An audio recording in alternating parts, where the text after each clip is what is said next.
Hello there and welcome. I'm Bob Proctor. You've probably seen me in The Secret. Well, we're going to expand on the message from The Secret. We're going to go beyond that. Do you know, in The Secret, we talked about the law of attraction.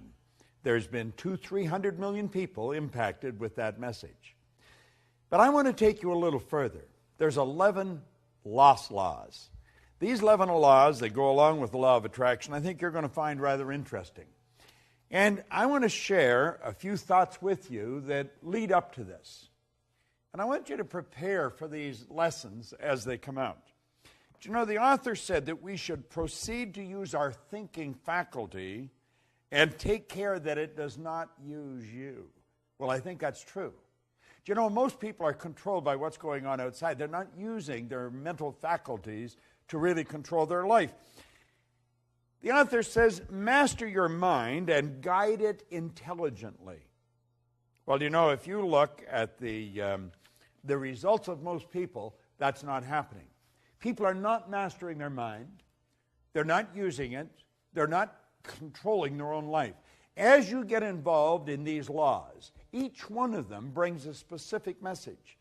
And as you bring your mind in harmony with these laws, your whole life is going to change. Let me continue here. He said, learn to think as you ought to think. Give your mental life to the matters that are absolutely essential to your welfare. Have you ever wondered why 1% of our population earns 96% of all the money that's being earned? You know, things are so totally out of balance that when you hear those statistics for the first time, you think they can't possibly be true, but they are. And you know, Huxley was right. He said there's only one corner of the universe that we can change, and that's our own self. Now, this author said, the balance of all thought to themes of beauty, truth, and progress. In other words, live with the ideal, but do not neglect the practical. He said, aim to adjust the two and strive to be on the outside of what you idealize on the inside. Your thoughts make you. And your ideals, principles, or ruling desires will determine your destiny. Now, I have studied this material since 1961. October 1961 is when I really began to study this. So naturally, I've watched a lot of things change. I've watched things change in the world. I've watched the attitude of people shift. And it shifts primarily because we're starting to understand ourselves better. We have here, learn to use your powers unless you wish to be used by them. Make a daily effort to use the knowledge that you have gained. Try to improve upon all of your opinions. Endeavor to obtain a truer and a larger conception of each of your personal views. Now, I have found, as we start to understand this, and as we start to dig into these laws, that everything in our life starts to shift. Do you know what the laws are? Think about it for a moment. Did you really understand the law of attraction before you saw The Secret? Do you know, a lot of people saw The Secret and they thought that the law of attraction just came into being. That's like hearing about the law of gravity and think we just invented it yesterday. The law of attraction's always been here. It's based on another great law, the law of vibration. Well, you're going to find, as we get into these 7 laws, I'm going to give you a short overview on each one of them. And if you take the videos that you're going to get, and then take each one of them and watch one every day for a week. Now, it may take you a few weeks to go through this, but let's face it, you've gone all your life without understanding, and another few weeks dedicated to understanding it is going to make a huge difference. This is a phenomenal program that you're a part of. I am so pleased that I have the opportunity to dig into these laws in some depth and share them with you. You know, the author points out that man's problems are mental in nature. They have no existence outside of themselves. And it has been discovered that nearly all will yield up their solutions when subjected to a broad and exact analysis. You can acquire the ability by studying the law of life. You know, I mentioned on The Secret where Dr. Werner von Braun said that the natural laws of this universe are so precise that we don't have any difficulty sending people to the moon, and we can time the landing with the precision of a fraction of a second. Now, isn't it strange that you would go all through life and never really understand these laws, and yet these laws are impacting every aspect of your life, from your relationships to the health of your body, to your business, to your personal skills. Everything is based on law. When we violate the law, we lose. When we live in harmony with the law, we start to win. Now, he said you can acquire the ability by studying the law of life and the modes of expression. Then, by constant effort, use your thinking faculty in constructive ways as you work with these laws. Now, have a good and sound reason for all the views you hold. Isn't that an interesting concept? Think of that for a moment. You'll hear people say, well, I believe that. In fact, you hear yourself saying it. Why do you believe it? Have you ever really analyzed your own belief patterns? Why do you believe these things? As you try to find why you hold these views, many of your old-time views are going to fall to pieces. Form a clear and definite idea regarding your convictions as to why as you do, and to why as you think. You see, most people never really ask themselves, why do I believe that? Do you know almost all your beliefs you've inherited? Well, that's true. Dates way back into your genetic nature. From the moment of conception, your ancestors are built right into the genes. And we've got a lot of ideas locked up in our mind that violate the laws of this universe, and that's what's causing our problem. See, it's no accident that a very small select group of people live really meaningful lives, and so many others are struggling all the way through their life. Well, you're going to find, as you get involved in this program, and I would encourage you to really take this serious. This is serious work. It's helped me earn millions of dollars, build a company that operates all over the world, make really meaningful friends on every continent. If it's done that for me, what can it do for you? Now, keep in mind, when I started to study this, I only had about 2 months high school. I had no business experience, and my whole life changed like that. There's so much good stuff here. This author says clear and exact thinking is a very great necessity. It is, in fact, a sure means to advancement on the mental as well as the spiritual plane. Now, I'm going to leave you with something here that I think is very important. A line of distinction, however, should be drawn between mere surface thought, that is, ordinary, trivial, and commonplace thinking, and real thought, which is associated with the understanding of these laws, with the understanding of truth. The latter is deep thinking, which arouses dormant powers, quickens the perception, and leads to the enlargement of life on all planes. You see, most people's thinking takes them to last night's ball game, maybe the weather, or who won the election. What we're talking about is deep penetrating thought. Really dig into our mind. Let's figure out how we can take quantum leaps, just jumps ahead, rather than small incremental changes. Let's find out how we can turn our annual income to a monthly income like that, because you can do it. If I do it, you can do it. And I'm going to show you how I did it. And I'm going to take you into each one of the other 11 laws. And I will, in fact, elaborate on the law of attraction, because when you really understand that law, everything in your life is going to start to shift. See, the truth, the real basic truth, is everything that comes into our life, we've attracted. We're literally magnetized to it. Do you know that your brain is an electronic switching station? It controls the vibratory rate of this massive energy that we call our body. I'm not my body, I'm not my brain, you're not your body, you're not your brain, but you do have a brain. We have a marvelous mind, and we can control the vibration we're in, and when we do, we start to control what comes into our life. You're going to love these laws, and you're going to want to share them, and you should share them. Givers gain. I want you to get them. I want you to study them. Get involved in this program, and then set aside a time to really study it. Don't treat this as just any recorded program. This is very special. Since October 1961, I have been absolutely obsessed with studying one subject: why you do what you do and why you don't do many of the things you want to do. I want you to think of what you really want to do. What do you want to do with the rest of your life? You know, if you go to my website, I tell you on there, if you tell me what you want, I can show you how to get it. And I can. But you've got to decide what you want. And then you want to get into these lessons. The 11 laws. It's phenomenal. And the 12th, I'm going to elaborate on it for you. Make sure you get involved. Set aside the time, and you're going to love it. The videos that you're going to receive here will change your life. Along with the rest of the program, life will never be the same again. This is Bob Proctor, and thank you. And I look forward to meeting you in a seminar sometime in the very near future.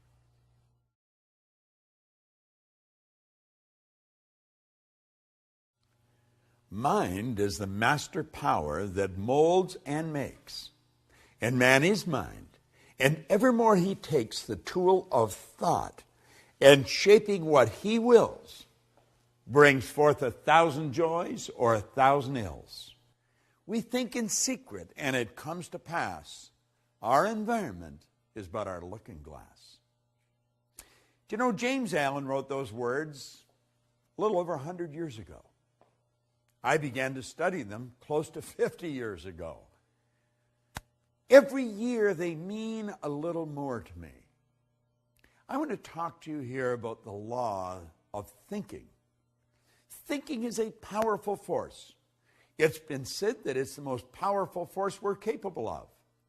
Do you know Archibald MacLeish, a Pulitzer Prize-winning playwright, had a character stand up in a play one time called The Secret of Freedom. And the character says, the only thing about a man that is a man is his mind. Everything else you'll find in a pig or horse. Do you know, it sounds like a funny line, but it's true. Everything else you will find in a pig or a horse. You see, the mind, it's the most powerful force in the world. And thinking is a very, very powerful form of energy. Thought waves are cosmic waves that penetrate all time and space. Now, as we go into the laws of thinking, I want to refer to a few points from Raymond Halliwell.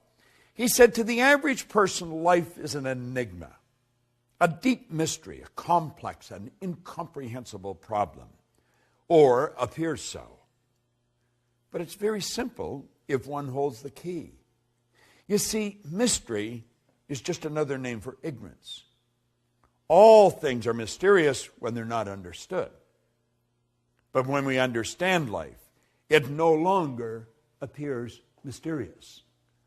Do you know, until I was 26, life was a real mystery to me. It was an incomprehensible problem. And, of course, I had many problems.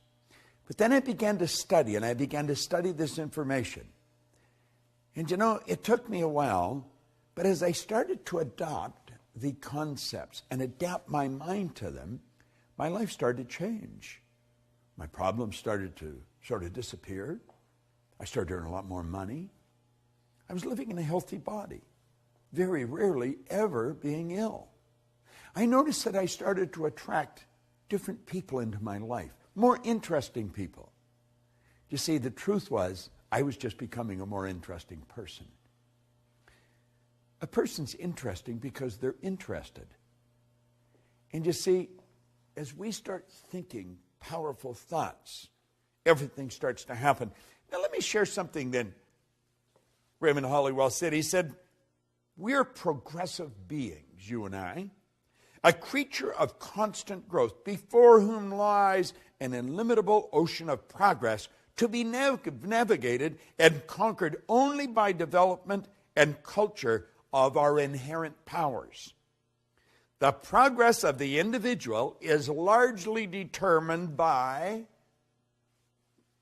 what? What do you think it is? Now, let me share that again. The progress of the individual is largely determined by, it's a good question, isn't it? It's by his ruling mental state. Because the mind is the basic factor in governing power in the entire life. My life and your life, you see.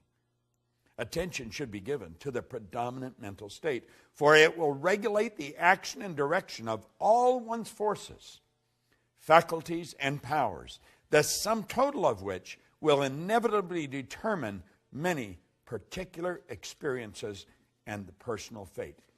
You see, the ruling state is like the CPU. You're familiar with your computer. Well, that's what the ruling state of the computer is.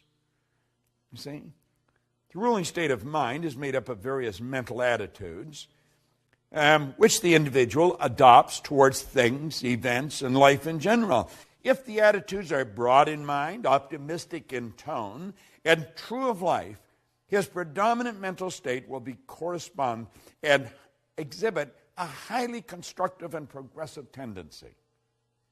As almost all the forces of the personality function through the conscious mind in one way or another, and as the daily mental and physical acts are largely controlled by the conscious mind, it's obvious that the leading mental state must determine the direction which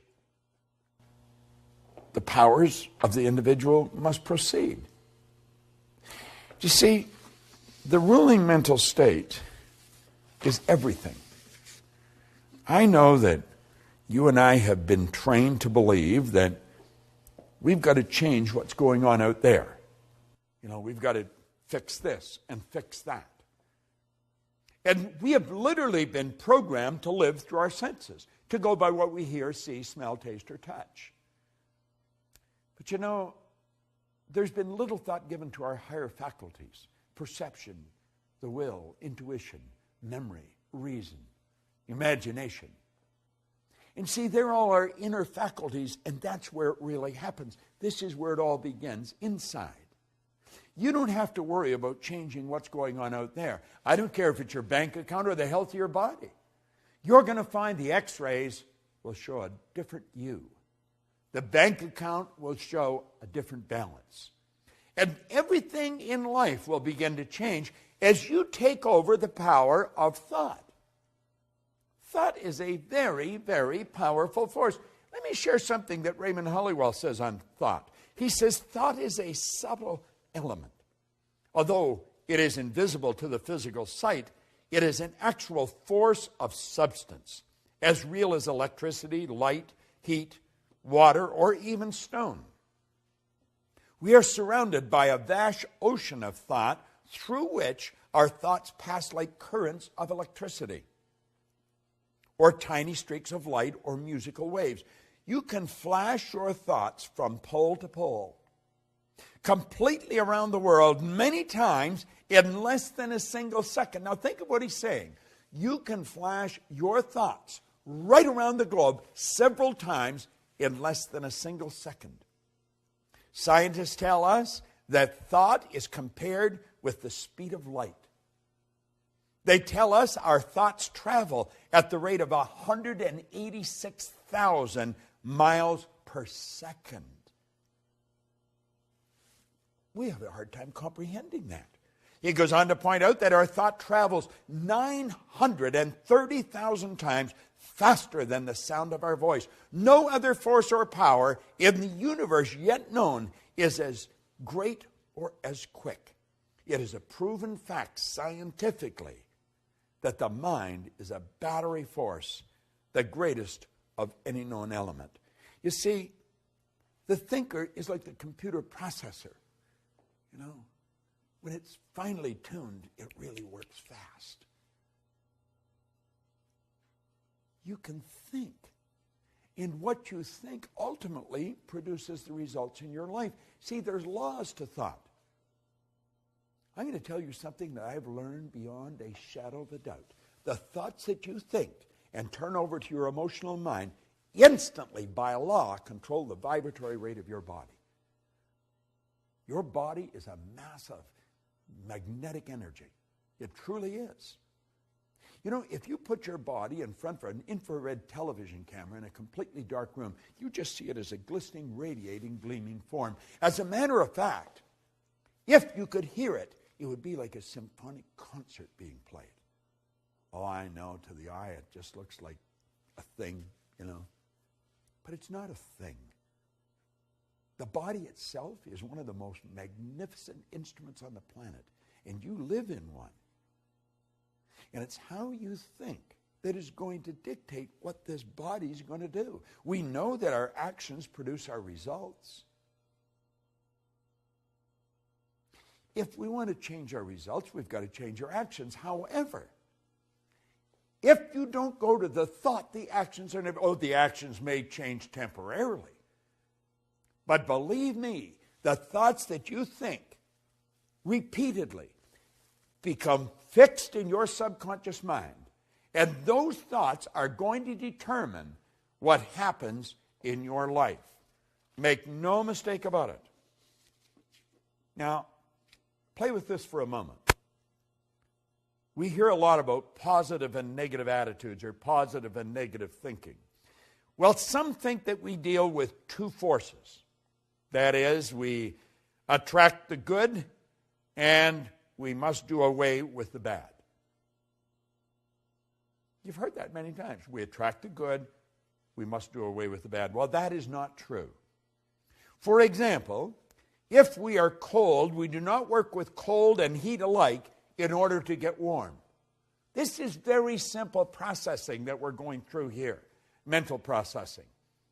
We build a fire and we gather around the fire and we enjoy the heat that is extended from it and we become warm. As we build warmth, the cold disappears, for the cold is the absence of the heat.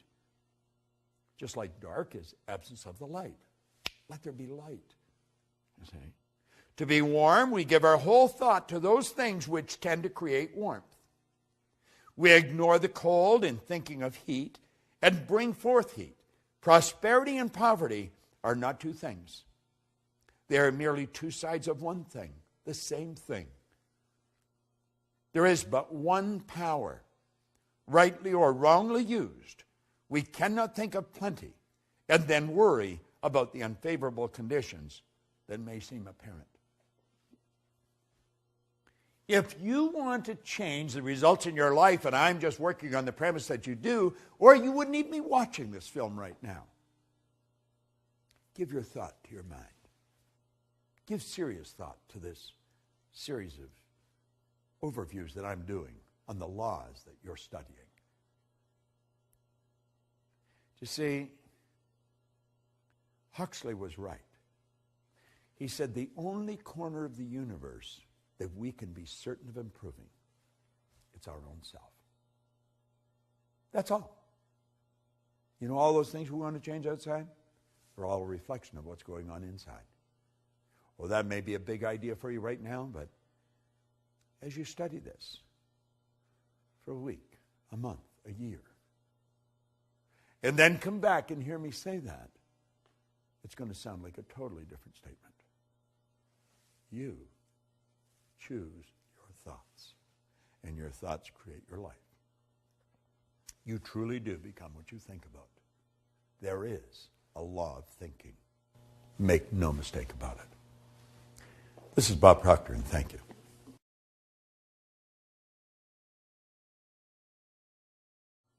Hello there. How would your life change if you woke up this morning and find that someone had deposited $9 million in your bank account? How would that affect you? How would your mind shift if next week, just like that, you attracted 1,000 new clients into your business? 1,000. What would your life be like if, bang, just like that, you realized you had the energy of a 20-year-old? How would your mind shift if Mensa recognized you as the smartest person on the planet? They're good questions, aren't they? Well, let me tell you something. There's a lot more than 9 million just waiting there to come into your life. There's an infinite supply. And the 1,000 clients, there's tens of thousands of people out there just waiting for someone to come and serve them. And the 20-year-old energy, do you know all the energy there ever was or ever will be is 100% evenly present in all places at the same time. No one gets energy. Everyone releases energy. And desire is the triggering mechanism that releases energy. And as far as being the smartest, hey, listen, the smartest sometimes are not the most effective. Being smart isn't the answer. Being effective is the answer. Do you know that all the knowledge there ever was or ever will be is 100% evenly present in all places at the same time? I'm Bob Proctor, and I want to talk to you about the law of supply as we're going through and giving you an overview in this video series of the laws, those 11 lost laws. Supply is one of them. Do you know, Halliwell said that man's never satisfied, never satisfied. The fact is deplored by many, but God did not intend man to be forever satisfied. You see, dissatisfaction is actually a creative state. That's right. There's a lot of people that mix up satisfaction and happiness. You can be very happy and very dissatisfied. I am never satisfied with the results that we get in our company, any of the companies that we have. I'm happy with them, but never satisfied. See, dissatisfaction is a creative state. Yeah, it was dissatisfaction that led to the incandescent light. Edison just got sick and tired of dealing with a wax candle or a kerosene lamp. You see? Yeah, it was dissatisfaction that led the Wright brothers to introduce us to a brand new kingdom. Yeah, it was dissatisfaction that took Edwy Hillary right to the top of the world. It was dissatisfaction that caused John Kennedy to make a statement that we would be on the moon in this decade. He said that way back in the 60s. Now, I hope you are dissatisfied. And if you're not, well, I'm going to say a quiet prayer for you. See, we believe, therefore, that it is right and good for people to seek to gratify all pure desires and ambitions. Now, I know there's a lot of people that don't agree with that, but they don't agree with a lot of things. But you're going to find out the small select group of people that really understand these laws, understand there is an infinite source of supply. Everything comes from one infinite source. Everything's made from the same. The difficulty with some is that they can more easily look to the creature as the source of their substance than to the Creator. They're just beyond the average person's grasp. We don't really believe that God is the source of our substance. Now, when we start to believe it, I think it starts to happen. Let me share something with you that I read a long time ago. Dr. Wernher von Braun was one of the greatest scientists that ever lived. He's considered by many as the father of the space program. Think about this for a moment. He said after studying this now, before I mention this, let me also mention that for a long time, science and religion were antagonistic. They just could not come together. But they since have come together. Now, von Braun said that after years of studying the spectacular mysteries of the cosmos, he was led into a firm belief in the existence of God. Now, I'm not trying to turn this into a religious dissertation. I am just mentioning my own personal belief after studying these laws for very close to 50 years. I see the law as the uniform and orderly method of the omnipotent God. A law is something that happens every time with every person everywhere. And everyone that has accomplished anything will be quick to tell you this. See, as we look back, everybody loves a dead genius. They really do. But you know, all of these great geniuses from history that we look at, they weren't considered geniuses when they were alive. The Wright brothers were considered real heretics. They really were. See, the people that made it happen, they were out of the box. They weren't ordinary thinkers, but they understood that there was this governing process called the law. You see, before we're able to believe in abundance of good, we've got to then see and enjoy that everything comes from one infinite source of supply. And when we really understand that, everything is going to change direction for us. Nothing can be made from something any more than something can be made from nothing. But where does water come from? Let's give it some thought. If we went outside on a nice clear day and stood there with a cup, just stood there, and we were patient, and we stayed there long enough, do you know that that cup would fill with water? Oh, yeah. You would see in the no thing, you would see a cloud formation. And the cloud would become very heavy and very dark, and before long, water would fall out of it. Now, if we stayed there with that cup, where would the water go to? You go right back to where it came from. See, as above, so below. As below, so above. I want you to think about that. Nothing is created or destroyed. Everything's in a constant evolution of change. We literally live in an ocean of motion. You and I have the godlike ability to create images in our mind. And as we create the images in our mind, we control the vibration that we're in, and that vibration sets up an attractive force. In the seminars that I conduct, I hold up a little acorn sometimes that comes from a giant oak tree. But the little acorn is nothing but a mass of energy in a high speed of vibration. It's just a little physical nut. Now, if I kept that acorn in my pocket, that acorn would disintegrate because it's governed by a very, very basic law, create or disintegrate. And it's not in an environment that's conducive to its unfoldment. But let's suppose I take and I plant that acorn in the earth. Do you know that there's particles of earth that are in harmonious vibration with that little mass of energy that we call an acorn?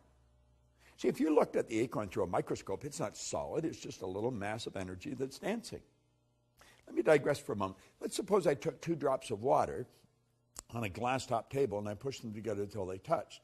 Then I'd have 1 drop, wouldn't I? I'd have a bigger drop. Let's suppose I put another drop and I pushed it together. Now, what do you think the odds are of me separating that one little drop, the one little puddle, I guess I could say, back into the same 3 little mass of molecules, the same 3 dots? You know it's not going to happen. You know, what God hath joined together gives it new meaning, doesn't it? Well, you see, there's particles of energy that's jammed right up against the acorn in the earth that don't vibrate in harmony with the acorn. But there's particles of energy that do vibrate in harmony with the acorn, and the acorn's like a magnetic force, and if you could see it with the naked eye, you would see little particles of energy marching just like obedient soldiers right towards the acorn. And as they touch the acorn like that, like the 2 drops of water, they become one with the acorn. And this process is continuous. It's continuous. And the only particles of energy that the acorn can attract are the particles that vibrate in harmony with it. They're on a frequency.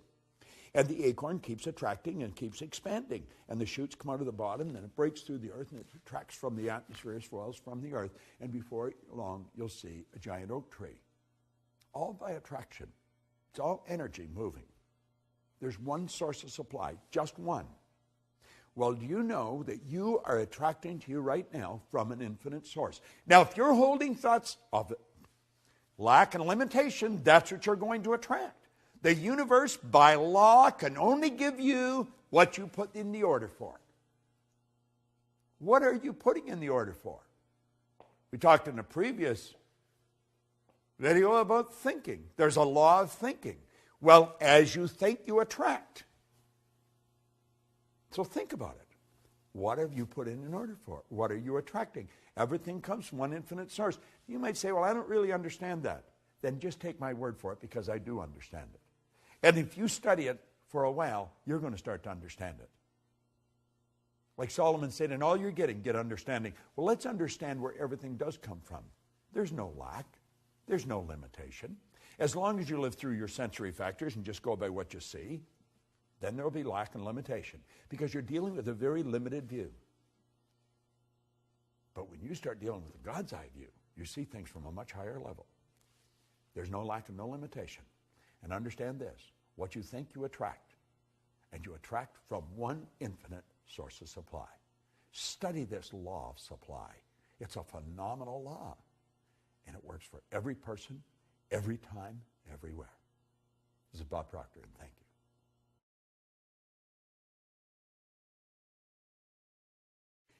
Hello there and welcome. I'm Bob Proctor, and I am attracting good, great, and wonderful things into my life. Money comes to me in increasing quantities through multiple sources on a continuous basis through the law of attraction. And that's what I want to talk to you about, the law of attraction. See, the underlying law that regulates supply in the world of effects has 2 important phases. One is desire, and the other is expectation. I want you to imagine that you're fishing. Now, you may have never gone fishing. You've certainly seen people that have gone fishing.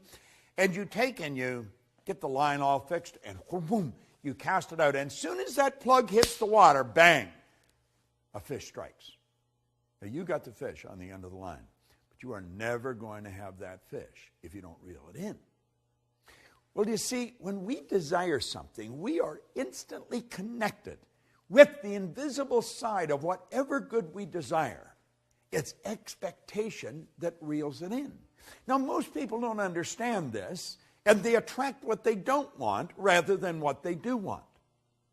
I remember years and years ago, I got a bumper sticker that said, "Expect a miracle." And I kept looking at that bumper sticker, and I kept looking at it and looking at it, and I got to the point where I was expecting something so good to happen in my life that I wouldn't be able to explain it. You see, I come to realize that a miracle is a word, Voltaire said, it's a word that we invented to express the known effects of unknown causes. It's something that's so good that's happened to us that we're at a loss to explain how it happened. I want to explain how I attracted something into my life that literally changed my life, changed my business, but it changed the lives of 200 or 300 million people as well. I got a phone call on my cell phone, and it was a very garbled message. I had difficulty understanding it, and I didn't delete it, but I just kept hitting the pound or the hash and leaving it there in the phone.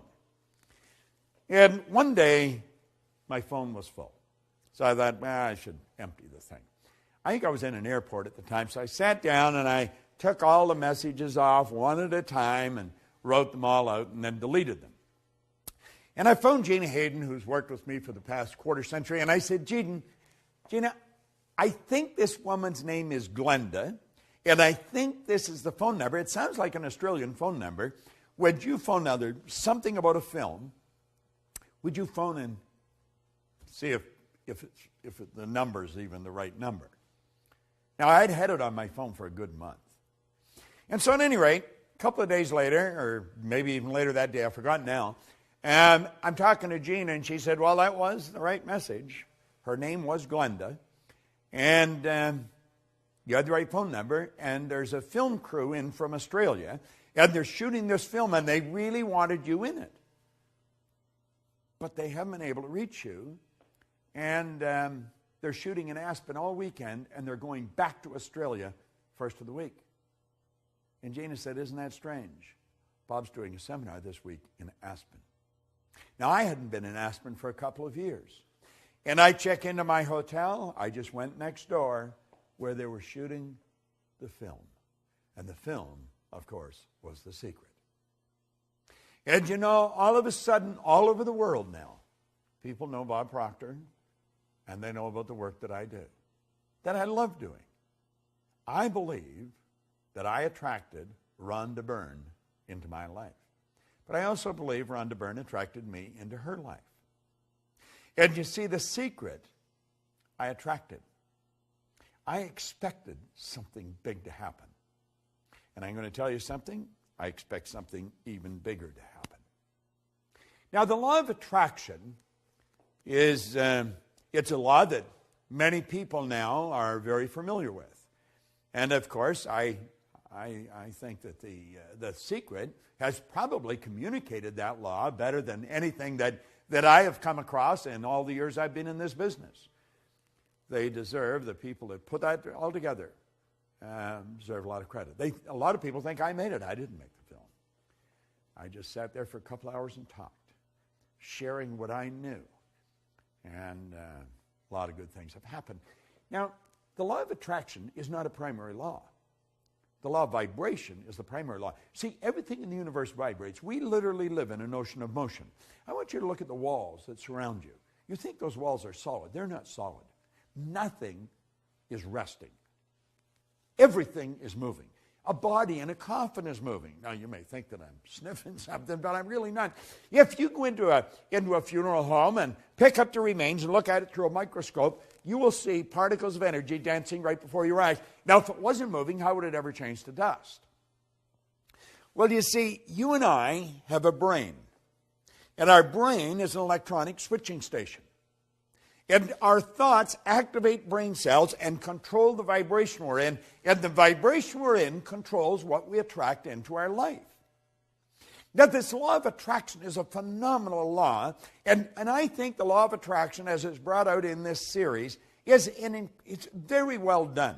And I would encourage you to study into it in some depth, because everything that comes into your life, you attract into your life. Now, you may be saying, does that mean that I have a cold, that I sat and thought I'm going to get a cold? No, it doesn't mean that at all. But you did attract the cold. You see, I don't think you sit and think I'm going to attract a cold. I think you put yourself in a very confused vibration. There's a law of gender. It decrees that all seeds have a gestation and incubation period. And after about 30, 45 days of going through that indecision, that confused state, you have a cold. That's what the cold is. It's just the expression of all the confusion. Anyway, we do attract everything into our life. Now, for many, many years, I had a terrible time with money, as most people do. And I was forever letting my outside world control my thinking. So my outside world was dictating what I was going to attract. Now, I didn't have any money. I had debt, and I'm thinking debt, I attract debt. If your goal is to get out of debt, you're going to stay in debt forever. Because whatever you think of, you attract. And you'll say, but I was thinking of getting out of debt. I don't care if it's get out or get in. You've got to start seeing what you want. In a previous lesson, we pointed out that you don't work on cold if you're cold. You work on heat. See, cold is the absence of heat. So you work at creating heat. Well, if you want good in your life, quit trying to change the bad. Quit trying to get rid of the bad. Let it go. Let the dead bury the dead. Let it be part of the past. Start to see the good that you desire. Visualize it. See it as present in your mind. The second you've got the idea in your mind, you've got it intellectually. The second you internalize it, you've got it emotionally. And then it's only a period of time until you attract it physically. Attraction's a very powerful process. We are all magnetic creatures. We're all a mass of energy. Everything in this universe works on the law of attraction. You go into some restaurants, and they're always busy. The energy is good in those restaurants. You go into others, there's hardly anybody there. Isn't that strange? You go into a clothes store, and you may be the only person there outside of the person that's running it. You go into others, and there's people coming and they're going all the time. It has to do with the energy of the place of business. And the place of business is nothing but an expression of the consciousness of the person that's running the business. When we start to understand this, when we start to understand that we literally attract everything into our life, and it's our thoughts that are controlling what we attract, our whole world's going to change. You see, nature does not deprive us of any good or desired thing. Now, Hollywell points this out so well. It does provide us with the mental equipment and the inner power to acquire and enjoy the essential good to ensure a happy and a worthwhile existence. And it all happens in a very simple method. It's so complicated because nobody studies it. See, I always feel if we can teach a little child that maybe is just learning to walk, how to talk, we can teach them language. We can teach them multiple language. A baby at birth is a linguistic genius. If we can teach the child language, surely we can teach them something so basic as these laws. You say, well, why haven't we? Because hardly anybody understood them. The parent's not going to teach something to the child that they don't even know. The parent's only going to give the child what they've got. You see, what you don't fix, your kids are going to inherit. You should put a big sign on the refrigerator, attraction. Put it on the outside of your bank account. Hang it in your mirror where you put your makeup or shave in the morning. Put the word attraction everywhere. And start to realize whatever you want, you'll begin to attract. That is an absolute law. This isn't just my idea. It is an idea that I've fallen in love with. And I want to recommend you fall in love with it. Study these laws every day. Now keep in mind, this video series is just an overview of these laws. Get into it in depth. Get the script. Study the script. You'd be so glad you did. This is Bob Proctor. Thank you.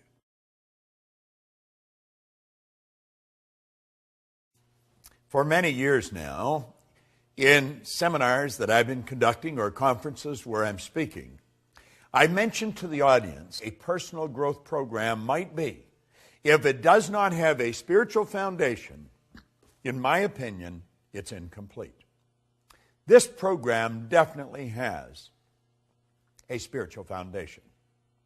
I'm Bob Proctor, and I want to talk to you on the law of receiving.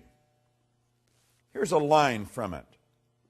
He who seeks a greater life with getting as his objective does not seek life in trueness of spirit. In other words, they're going to have a problem. They are definitely going to have a problem. Now let me read another highlight from this program, and that's exactly what this video series is. It's a series of highlights that I've gleaned from this over many years of studying it. In a state of limited understanding, we reason that we must get before we can give. And then we turn and walk in the same mental rut as before by reasoning that we must give before we can get. But in our lack of understanding, we continue to leave the getting idea foremost in our thought, and we shut out the spirit of giving. Now, giving, which is the first fundamental law of life, is the first law of all creation. The attitude of getting is the law of life in a congested state. Now, I'm going to repeat that. The attitude of giving is the law of life in a congested state or a repressed action. As long as getting dominates a mind, that mind is in a paralyzed condition, being limited in its action in accordance with the fundamental law of creation. Many years ago, I had a wonderful mentor who's gone now, and I really miss him. Leland Valvandewaal. He was a big man in stature, but in understanding. And he taught me something very valuable very early in my career in this business. He said, Bob, you must willingly give and graciously receive. He said, you have to understand that this entire universe is based on a law of circulation. You've got to keep the energy circulating. You're merely a terminal through which it flows. You see, I have since come to the understanding that you and I are here to do God's work. Now, God being the creator, work is creation. God's work is creation. And so you and I are given creative faculties. And through the proper use of these creative faculties, everything starts to happen in a very good way for us. We have to understand the laws. Well, we have to understand that receiving is a law. Now, before you can receive, you have to create a space for it. In the last chapter in the Born Rich book, or the program that I did a number of years ago, I talked about the vacuum law of prosperity. You must create a space for the good that you desire. Now, to create a space for the good that you desire, you must give something. You have to let go of something before you can receive something. As you activate ideas in your mind and send off a charge of energy, your brain will take on an equal amount of energy of a like nature. If you send out a negative thought, your brain is going to take on an equal amount of negative energy. However, if you send out a positive energy, your brain is going to take on an equal amount of positive energy. This is so basic, and yet it's so misunderstood. You see, we've got to be relaxed if we're going to have this happen. You've got to put yourself in a totally relaxed state. And you have to operate with understanding. Now, I'm not suggesting this is going to happen just because you're watching this video. But it will happen if you continue to watch it over and over and over again. Something's going to click inside. I have found through repetition, our perception of life changes and changes dramatically. See, perception is one of our intellectual factors. It enables us to see life in many different ways. As we increase our awareness, our perception of life changes. Well, we've got to realize that everything we're seeking is seeking us. We've got to be open to the good that we're looking for in life. We've got to understand that the only way to receive good is to give good. We've got to put it out and we take it on. If I cause someone I come in contact with to feel good about themselves, I am going to feel good because I put that good through me to get to them. So you see, I receive simultaneous with giving. They're all hooked together. You can't separate them. It's the flip side of the coin. But before we can receive, we've got to give. Now, it's like we say, how can I give if I haven't got it? But you have got it. You have got it. You give what you have got. You see, I think you should give your time, your energy, your loyalty, your knowledge, your money. Keep giving it, and you're going to keep getting more. When we open ourselves up to receive, we're going to find that we are in a relaxed state. Let me read you something that Halliwell pointed out. When we relax from strain, the law has a chance to reply to our desires. And things begin to change for us. Have you not seen this work in trivial things such as books or clothing or invitations or a desire to see a certain friend? Possibly at some time you sent out a thought or a desire and then forgot about it. Just totally forgot about it. The next thing you knew, you had the book presented to you. You received an invitation. You were walking down the street and bumped into the friend that you desired to meet. It happens all the time. But you see, if we're focused on it and we're straining and we're really, trying everything we've got, we're uptight. It doesn't happen. My wife and business partner, Jerry Robert, and I were sitting in a restaurant the other night. And it was rather interesting. We had just sat down. And this woman come over, and she was bubbling over. She said, I can't believe it's you. I just can't believe. I said to my partner, did you see who just walked in here? And she said, I just can't believe it's you. And then she pulled the secret out of her purse. And then, in a very excited fashion, she waved to her partner to come up. He was the chairman and CEO of a company. She was the president and chief operating officer of the company. The company is World Moon Resorts. Their brand is the moon. How'd you like to have that for a brand? Everybody on earth can look up and see their brand. Doesn't matter where they are. Well, she started to tell us a story, how they were working on this project. They've been working on it for about 10 years. That they've been working on this project, and they had spent millions of dollars and all of their time, and they were almost ready to give up. And I guess when they're almost ready to give up, they just sort of relaxed. And someone gave them the secret, and the secret fired them up again. Now, we were listening to them. We weren't quite sure what they were talking about, moon resorts, and they were going to build this place in Abu Dhabi, over in the UAE, and it was going to be the largest project in the world. 60,000 condos. And we're looking at them and listening. We're thinking, wow, this is really getting pretty interesting. Then they gave me their 2 business cards. And they said, here's your ticket to the moon. Now, he ran out to the car and come back in and gave us a DVD. I got home and I watched the DVD. Well, it almost blew my mind. It was absolutely incredible. I want you to go to their website and take a look at it. It's just www.worldmoonresorts, worldmoonresorts.com. It's phenomenal. And these 2 people were so excited by what they received. But they had been giving. They'd been putting out for years. And somebody walked up and handed this to them. And I thought, well, if they're that excited over the secret, I'm going to excite them some more. So when I got home, I sent them a Science of Getting Rich program, big box in a briefcase, and they got it the next day. Tonight, Jerry and my business partner, my wife and I, and Sandy, another business partner of mine, we're going to have dinner with them. They're leaving for Abu Dhabi tomorrow. But they're fascinating people. They're operating with a huge idea. These people are really into understanding this. And they're putting out and they're receiving. But you've got to understand, it's the thought that you give it with that makes the difference.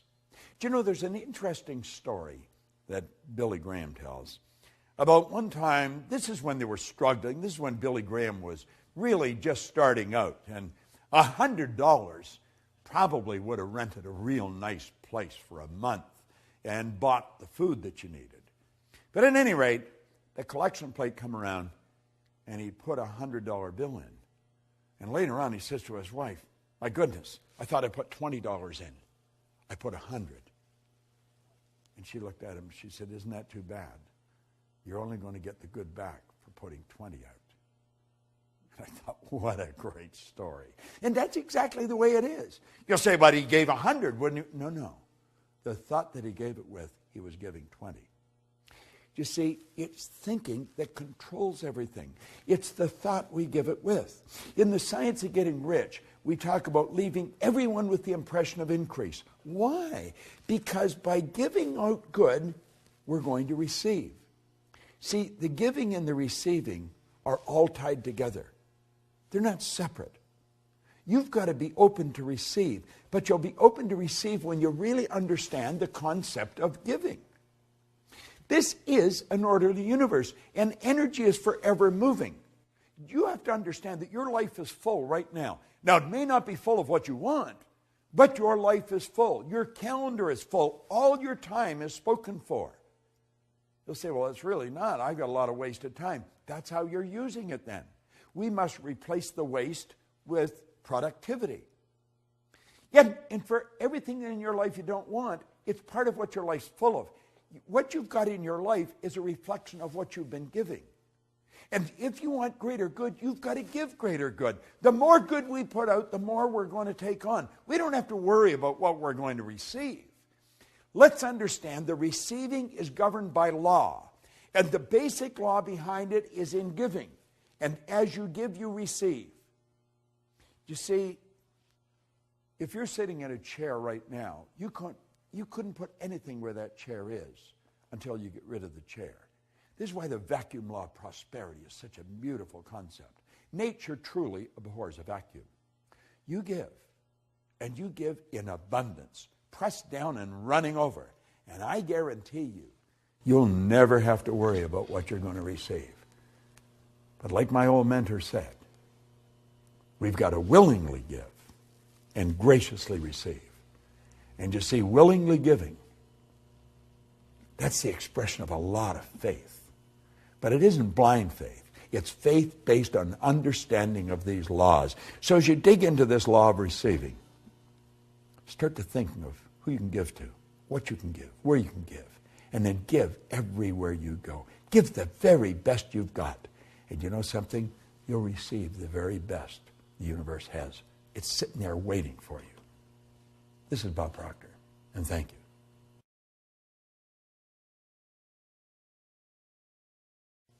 Hello there and welcome. I'm Bob Proctor, and I want to talk to you about the law of increase. You see, I'm betting that you would like everything in your life to increase. I bet you want more love. I bet you want better health, more energy, more money, more business. And that's very natural. You should want it. But you've got to understand you can have it. That's the beautiful truth. There is an infinite source of supply. I love the way Thomas Troward put it. When you're dealing with infinite, you can never take more than your share. You see, if we had a pie, and we'd cut the pie maybe in 6 pieces, we can all relate back to this when we were kids. If you wanted a bigger piece of pie, someone had to get a smaller piece of pie. But we're not dealing with a pie. We're dealing with creation. And we can make a bigger pie, and then everyone can have a bigger piece. Increase in life is based upon laws. Do you know there's a marvelous series of programs that you probably have and you probably love, The Science of Getting Rich. In fact, it was The Science of Getting Rich that The Secret was based on. It was The Science of Getting Rich that Rhonda Byrne read. Her daughter gave it to her, and everything started to happen in her head. Well, Lloyd Conant gave me The Science of Getting Rich in 1968. It wasn't long after that, and I come across Raymond Holliowell's work on the law. I was looking for a book or a program that explained the law in practical, everyday person's thinking way of life. And I was having difficulty finding it. I had books on the law, but most of them were so heavy, the average person would have just died trying to understand them. And I got picked up at O'Hare Airport in Chicago one day by a lady that was taking me to the hotel to do a seminar. And she had a bench seat in the front of her car. And beside her was a big brown paper shopping bag. And when I get in the car, she says, "You want to look in that bag? I found a new bookstore." And I put my hand in and I pulled out this green book, Working with the Law, by Raymond Hollywell. And I looked at her and I said, "You've got one less book. I'm taking this book with me. I have attracted this book. I have been looking for this book for a long time." Now, in that book, Hollywell talks about all this information that we're sharing with you. Mary Morrissey and I have studied the same material for a long time, and we've created this program that you're involved in right now. And you see, this series of videotapes is really just an overview of these laws, and the law of increase is one that you really want to understand. If you're going to increase anything in your life, you have to praise it. Now, you may say, "Well, how do you do that?" Well, in the Science of Getting Rich, the 7th chapter is on gratitude. And the more grateful you are, the more you're going to receive. But you've really got to be grateful. Now, praising and gratitude are very much along the same line. See, we want to praise our source of supply. We want to praise Spirit. We want to praise abundance. And it's going to come into our life. Now, let me share something right out of the book. Listen very carefully to this. Have you ever had someone condemn or criticize your efforts when you were given the best you thought you had and really tried to please them? I'm sure you have. I know I have, and I'm sure you have. Didn't you feel like folding up and just quitting? Just say, "It's over." Perhaps even felt like quitting the job and letting someone else worry about it. Well, least of all, such an experience suppressed your interest, your zeal, you see. And you did not desire to do better. Now, Hollywell is mentioning this. That's how one reacts when the law is reversed.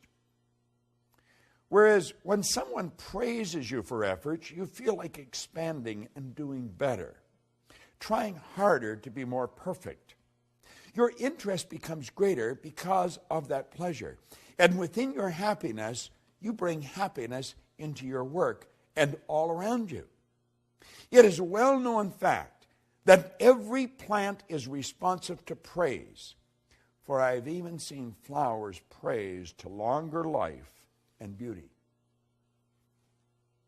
We say a person that praises the plants has a green thumb. You say that person just has a green thumb. They've got such beautiful gardens, but they love their gardens. They love them.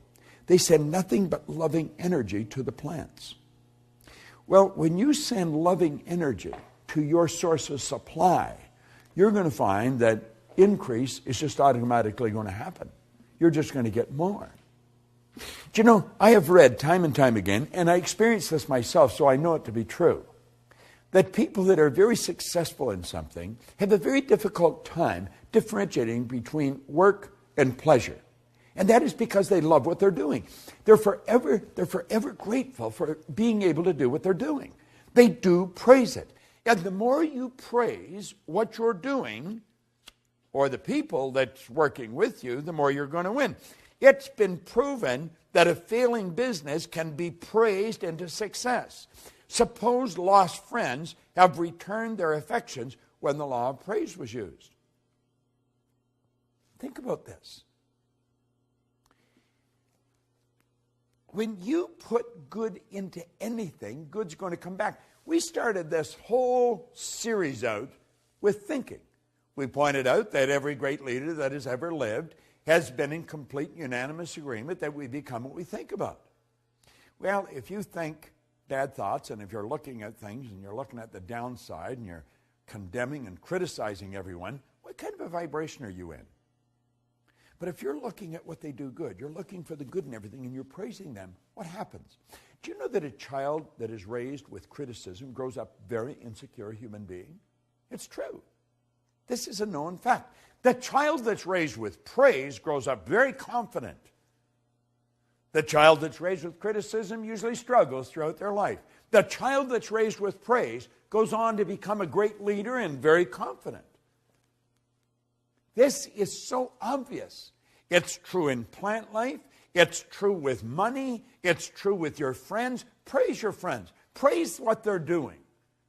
I guarantee you they're going to think better thoughts of you. They're going to be looking for what they can do for you.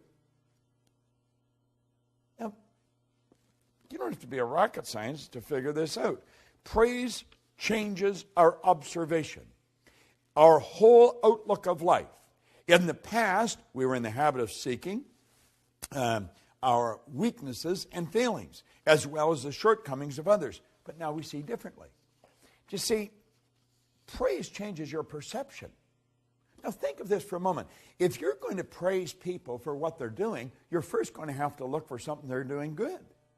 And if you're looking for something they're doing good, what you're doing is you're using one of your higher faculties, one of your creative faculties called perception. You're looking for it. You're seeing the good in it. And then when you see it, you want to make them aware that you see it. Well, this doesn't just work with people. This works with plants. It works with animals. It works with all of life. Because we've got to realize that intelligence is omnipresent. There's intelligence in a garden rock. There's just no conscious awareness of the intelligence. See, intelligence is omnipresent. We're talking about a power that's 100% evenly present in all places at the same time. Yet this power operates in a very exact way. It's by law.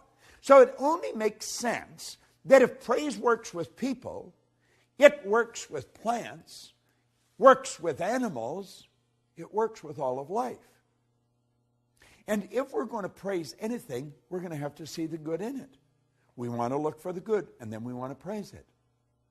Now, if I were looking for the bad, you're not going to praise bad. You're going to criticize it. You're going to condemn it. You're going to feel bad. You're going to feel sorry for yourself. But if you're using your perception to find the good in life, then it's going to become easy to praise it. Be grateful for it. See, praise is it's a great concept. And you want to know something? It is the basic foundation governing the law of increase. If you want to increase anything in your life, begin to praise it. Be grateful for whatever you've got and see greater good coming. Now remember, we talked about receiving. You've got to be open for it. You've got to be relaxed. Well, if you want to receive increase, you've got to be open, you've got to be relaxed, and you've got to praise what you've got. I know that you're enjoying this series. I know you are, because I'm enjoying doing it.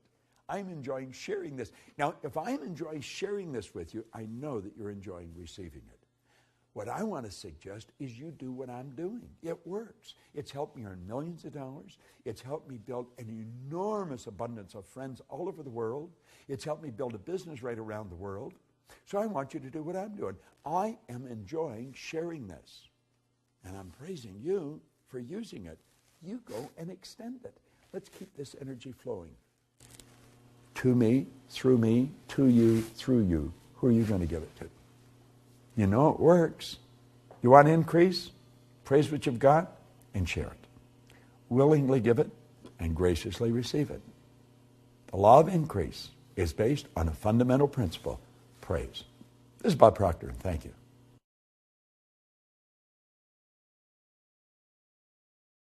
You know, it's written in the good book that whatsoever a man soweth, that shall he also reap. Well, you know, Emerson said that was the law of laws. And he said if that law didn't exist, we should invent it. I'm Bob Proctor, and I want to talk to you about the law of compensation. I first learned the law of compensation from Earl Nightingale.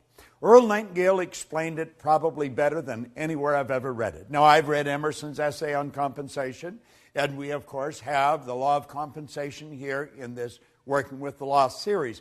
But the law of compensation is a law that we must understand. And we must understand it if we're going to apply it. And when we do apply it, we're going to find that the universe is very friendly towards us. The law of compensation is based on 3 steps.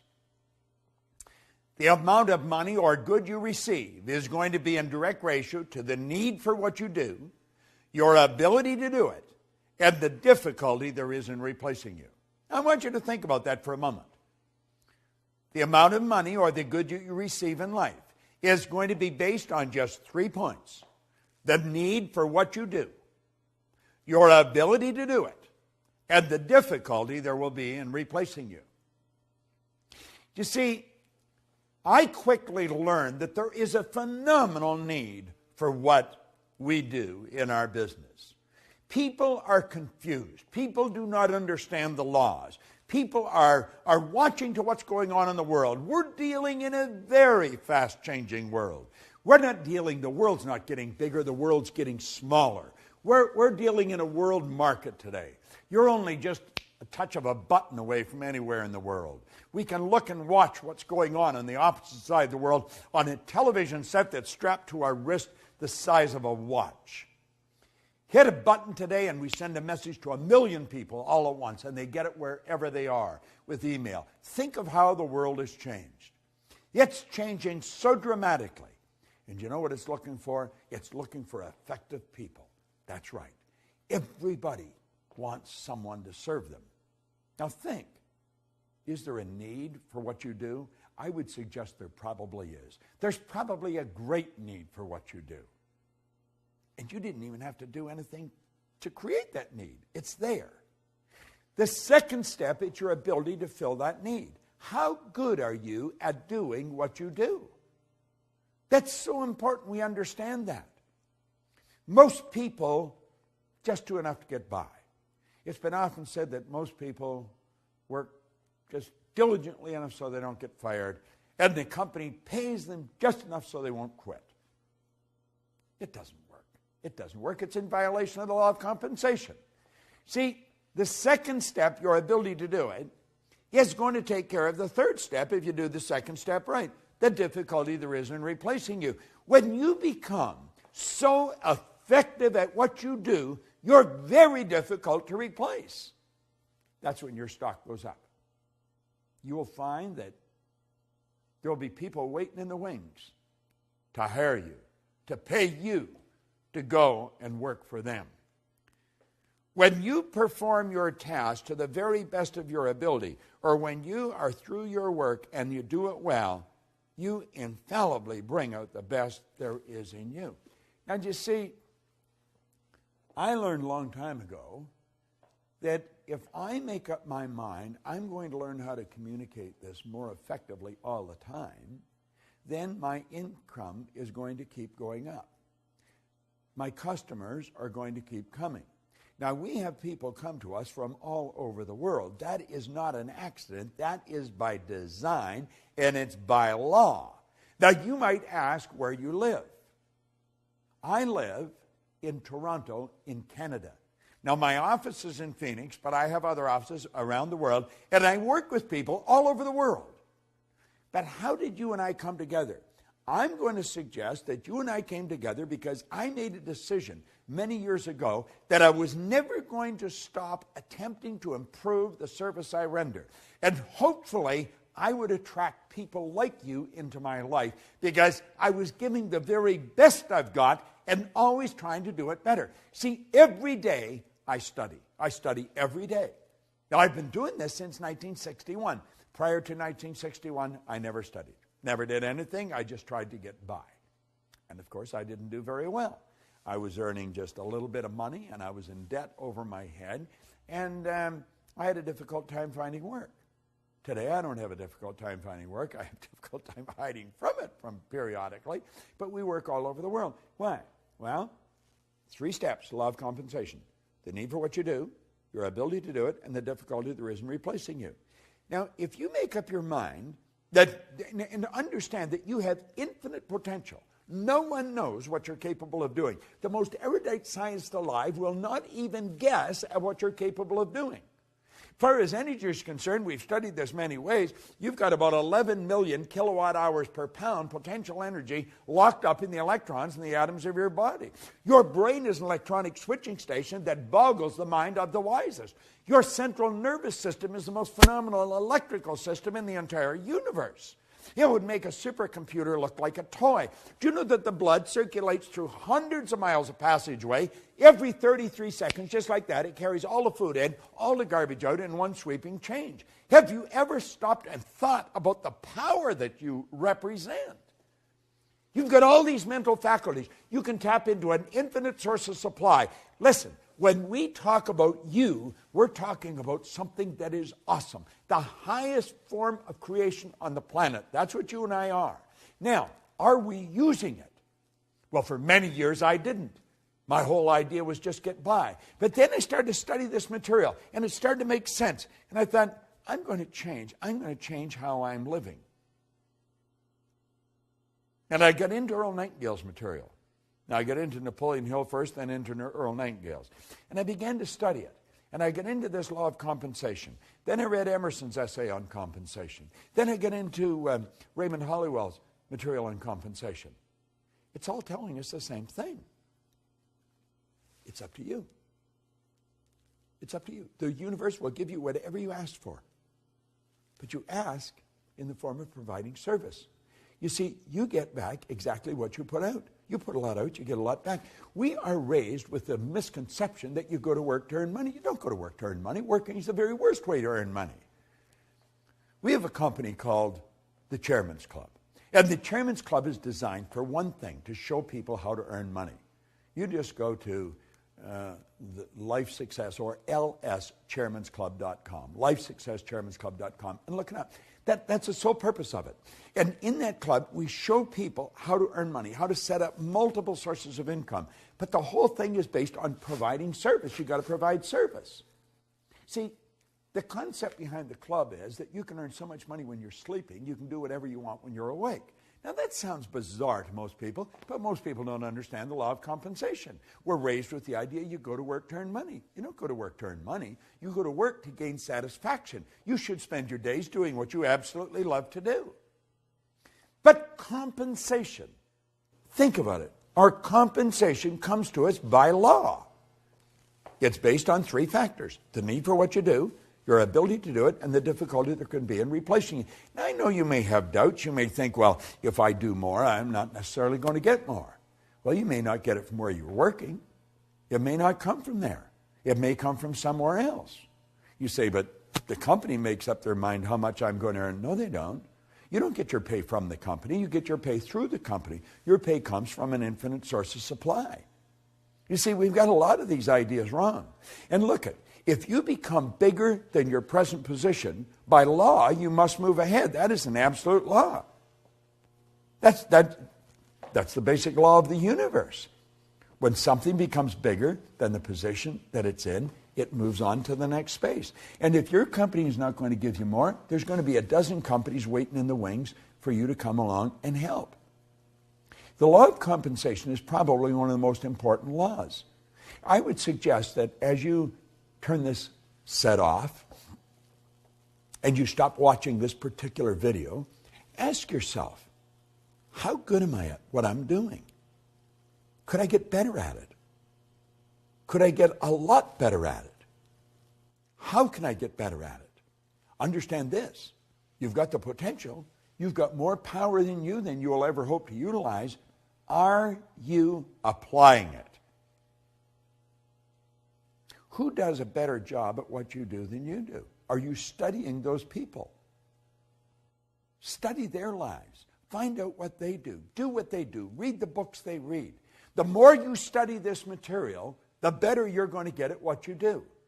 But always remember, the law of compensation is based on 3 points: the need for what you do, your ability to do it, and the difficulty there is in replacing you. And as you go through all the material in these laws, and you study the law of compensation, get the material, get the physical material and study it. It's all there. You're going to find that all the way through all this material, those three steps keep coming up. The law of compensation is based on what you do. Put the energy out there. Put the effort out. Get better at what you're doing. Say, I am going to get better every day at what I'm doing. And your whole world will improve. This is Bob Proctor. Thank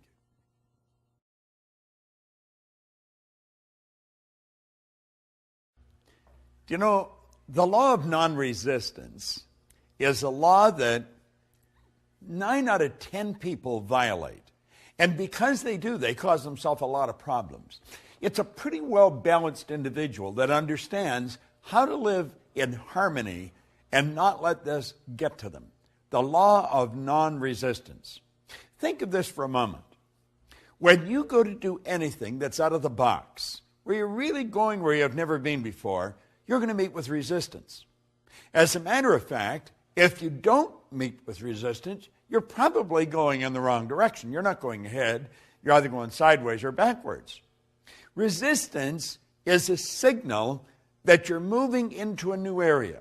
However, whatever you resist persists. And what we're suggesting here is that you do not resist the resistance.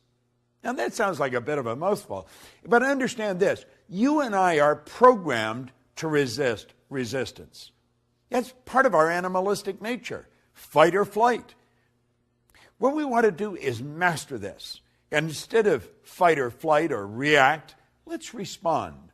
Do you know there's a beautiful concept? It's the law of psychological reciprocity that rests on this law.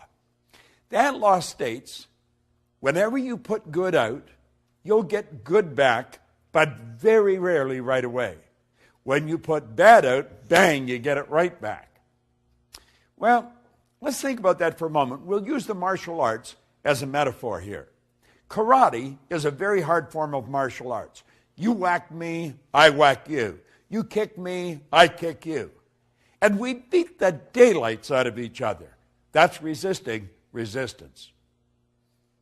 Karate is not the way we want to approach this. When somebody yells at us, let them yell. Let them vent all the negativity, but not hit back. Then you take judo. Judo is where you take the strength of the other person's shot and put them down. You don't win much doing that. It's reported that Sir Winston Churchill was a master at psychological judo. One time, Bessie Braddock, who had been a member of Parliament for Liverpool, said, Sir Winston, you're drunk and disgusting. He said, yes, madam, I am. And he said, you're ignorant. You're ugly. But he said, tomorrow morning, I'm going to be sober. You see, what did he do? He win the battle and lose the war. Lady Esther one time said to him, Sir Winston, if I was your wife, I'd put arsenic in your coffee. He said, madam, if I was your husband, I would drink it. Resisted. He loses. George Bernard Shaw apparently had sent Sir Winston an invitation to Pygmalion when it came out in London. That we probably know better as My Fair Lady today. And on the invitation, he put a written note, bring a friend if you have one. Sir Winston sent him a note back and saying that he was sorry he was tied up opening night, but he said, if the play's still running the second night, I'd be glad to come and see it. Now, you see, psychological judo, you put the person down with the strength of their shot. You win the battle, but you'll lose the war. Now, there's another way to do it, the non-resistant way. It's called aikido. That's where you take a shot at me, I duck and let it keep on going. I take it and I duck and keep. You kick, I duck and keep on, let it keep on going. I do not let you touch me. I don't fight back.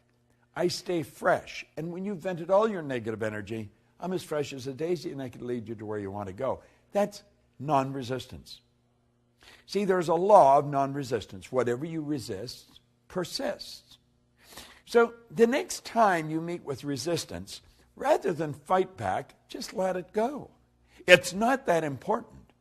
And if you can get this law down pat, I guarantee you, you're going to have a good trip all the way to the top. Because you see, it's whenever we get out of the box, when we're moving ahead. I'm working on a new project. In fact, I've been working on it for a year.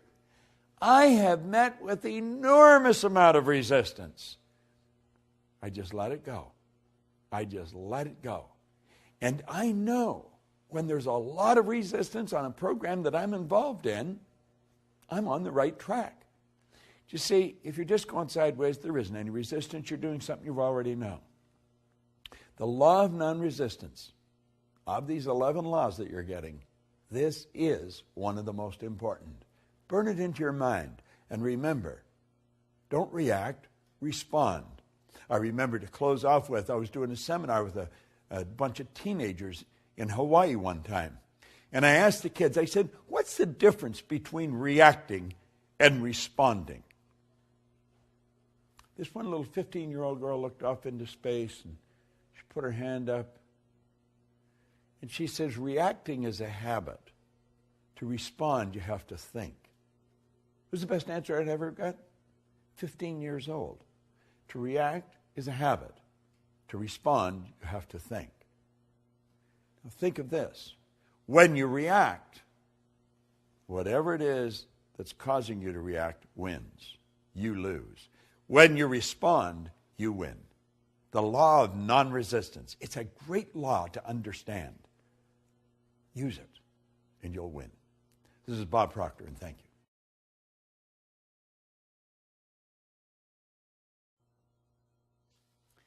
This is one law that I have really learned to love. Now, I paid a big price before I learned it, but when I did learn it, my whole world changed. And you know, it wasn't until I had studied this material for some time that this law made sense. Let me read you something here that scientists have given to us. These are very bright people. You must understand that 90% of all the scientists that ever lived are alive today. Scientists accept the truth that the body of a human is moved by the mind, that all its functioning is governed by a ruling thought, whether that thought is subjective or objective, whether it's conscious or unconscious. Those who study the mental processes find that all the conditions of the body are created and caused by the mind. It is known that creation in and every form is governed by and subject to a law. Hence, when one misuses, inverts, or violates a law, this mistake is called a sin. This is interesting. A sin is a mistake, a misunderstanding, and a misjudgment. A mistake is falling short of or disobeying the law, whether that law be mechanical or spiritual. Correction is the only method of adjustment or of appeasing the law. Thus, repentance and forgiveness are the only means available to alter and correct that mistake. I'm Bob Proctor, and I want to talk to you about the law of forgiveness. Now, for a long time, I never understood this. Sin is truly transgression of the law. Now, when I was a little boy, I was sent to Sunday school, like a lot of little boys that grew up in the part of the world where I grew up. And if I didn't go, my older sister would tell. And so I was punished when I didn't go. Now, I also learned that if I said this word or that word, it was a sin, and I was taught that the price of sin was death. Now, I thought that was rather severe, but that's what I grew up with. That was the idea that this little boy learned at a very early age. Now, I was a curious kid, and I was told if I said this or if I did that, it was a sin, and again, the price of sin was death. Well, I thought, I think I'm going to take a bite out of this apple. And I said it, and I didn't die. And I thought, aha, I think I'll try this. And I did it, and I didn't die. In fact, it was fun. So I thought, that mustn't be true. But you know, later on in life, as I started to learn the truth about how the universe operates, the laws, I found out it was true. It was my understanding or perception of what these people were telling me. And that was probably the problem. And it probably was even further than that. It's because of their intention of what they were saying, because I think I was getting what they were saying to me. Well, you see, there's a very basic law of life, and that law says create or disintegrate. We're going ahead or we're going back. Now, disintegrate doesn't mean that you're just going to disappear. You know, when we talk about live or die, that doesn't mean that our heart's going to stop and the blood stops flowing and we're either, incinerated or placed in the ground. That's not what that means. It means that we're either going ahead or we're going backwards. That means things are getting better or they're getting worse. If we violate the law, the price of sin is death. Means things are going backwards. Things are not going to be as good as we want them to be. If we live in harmony with the law, we're going to go ahead. So do you see, sin is transgression of the law. Price of sin is you're going to go backwards. Live in harmony with the law, you're going to go ahead. Now, forgiveness is a phenomenal concept. I never used to think much of it. I thought, forgive, what's it mean? It means let go of completely, abandon. Forgive yourself. You can't change what you did. Do you know there's many people wander around with great feelings of guilt? Guilt is guilt and resentment are two of the most destructive emotions that you'll ever come up with. I was raised with guilt. Now, I've been telling people for years, if it gets to a point where you can't handle a problem that you've got, you should go to a professional. Well, it's like the guy said, I like a chef that'll eat his own cooking. I was raised with guilt, and so I experienced a lot of guilt, and I was having difficulty getting rid of it. And any little thing I did that, that I just didn't think was right, I would have great guilt over it. So I went to a psychiatrist in Southern California, in Century City. And I only went to that psychiatrist 3 or 4 or 5 times, I guess. And I was on my way down the last time that I went, and I realized I didn't have to go anymore. And I phoned him and I said that I wasn't coming. He said, well, come on down anyway because I like what you're doing. I want to find out more about what you're doing. And he was able to help me get rid of the guilt. It was all a simple concept of forgiveness. Forgive means to let go of completely. Let it go.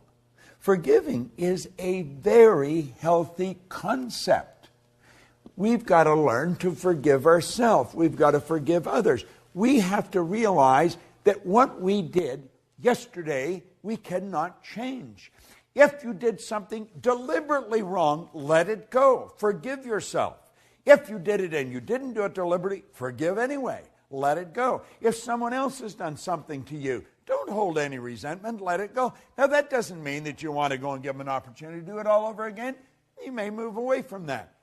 But you cannot hold bad thoughts in your mind and move in a good direction. Listen to something else that Hollywell brought it out here. He said, a noted physician talking before a group of other medical people on this very subject of thought being the source of disease was recorded as having said in his concluding remarks, abnormal tumors and cancers are due to a long period of suppressed grief and anxiety. Another way of saying that such diseases are due to a lot of sinful thoughts getting bottled up and suppressed within our minds. If this state is so destroying, it might be wise for us to probe into our own selves and note the effect our emotions have upon the physical organism. Then let us seek by every means at our command to overcome and abandon and forsake every emotional tug that has a debilitating and disturbing effect. Do you know, that's such excellent advice. Do you know, if you go way back, found out we're just absolutely ridiculous. A lot of bad blood comes from wrong thinking. Try and understand this. Everything works from a higher to a lower potential. When you're dealing with electricity, you must work from a higher to lower potential. We don't even know what electricity is, but we do know the laws by which it operates. If you want a greater flow of electricity, put in a bigger bulb, get a bigger transformer. The only limit placed on electricity is the limit that's placed on the form through which it's flowing. Well, it's exactly the same with us. We work from a higher to a lower potential. We go from the thought to the thing. Spirit always manifests through its polar opposite.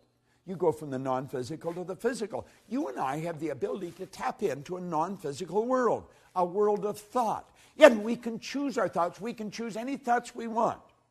Do you know, Viktor Frankl was a Viennese psychiatrist, spent the war years in a concentration camp.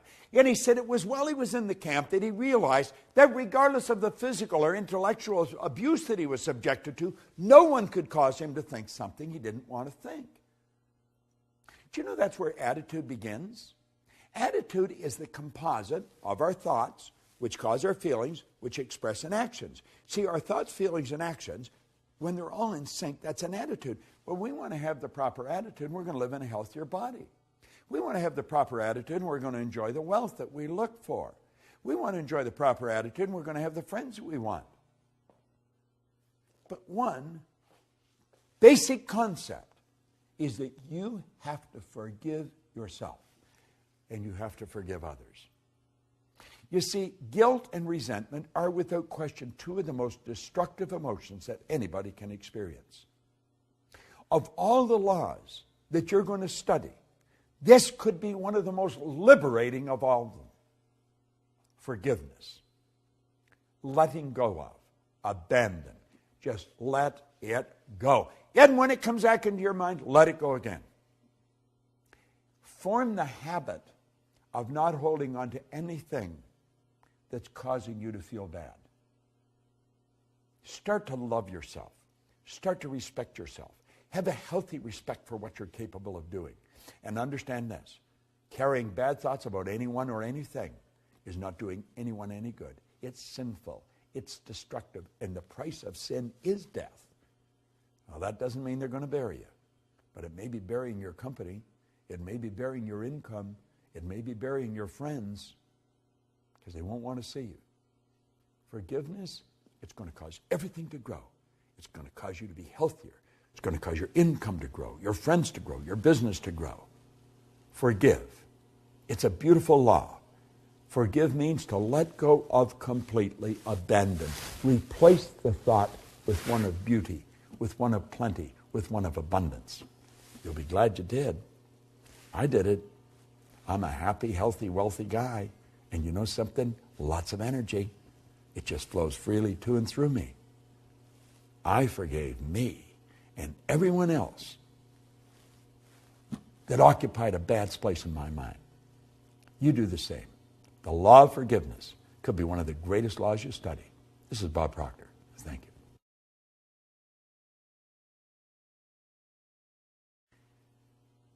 Hello there, I'm Bob Proctor, and this could be one of the greatest misunderstood laws that there is. It's the law of sacrifice. Do you know, the way I was raised, and I would imagine probably the way you were raised, we were raised with the idea that sacrifice was letting go of something that we really valued.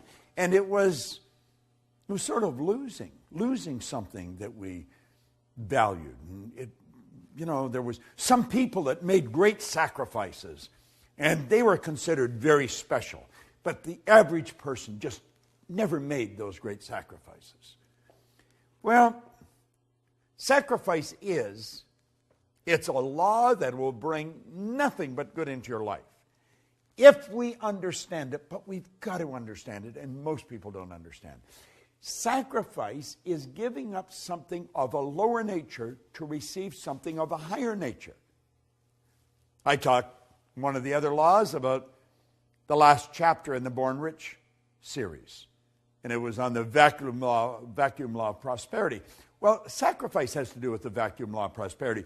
You move something out to make room for the good that you desire. Sacrifice is giving up something of a lower nature to receive something of a higher nature. And you have to give up the thing of a lower nature before you can receive the thing of a higher nature. So you see, sacrifice is based on a very good understanding of faith as well.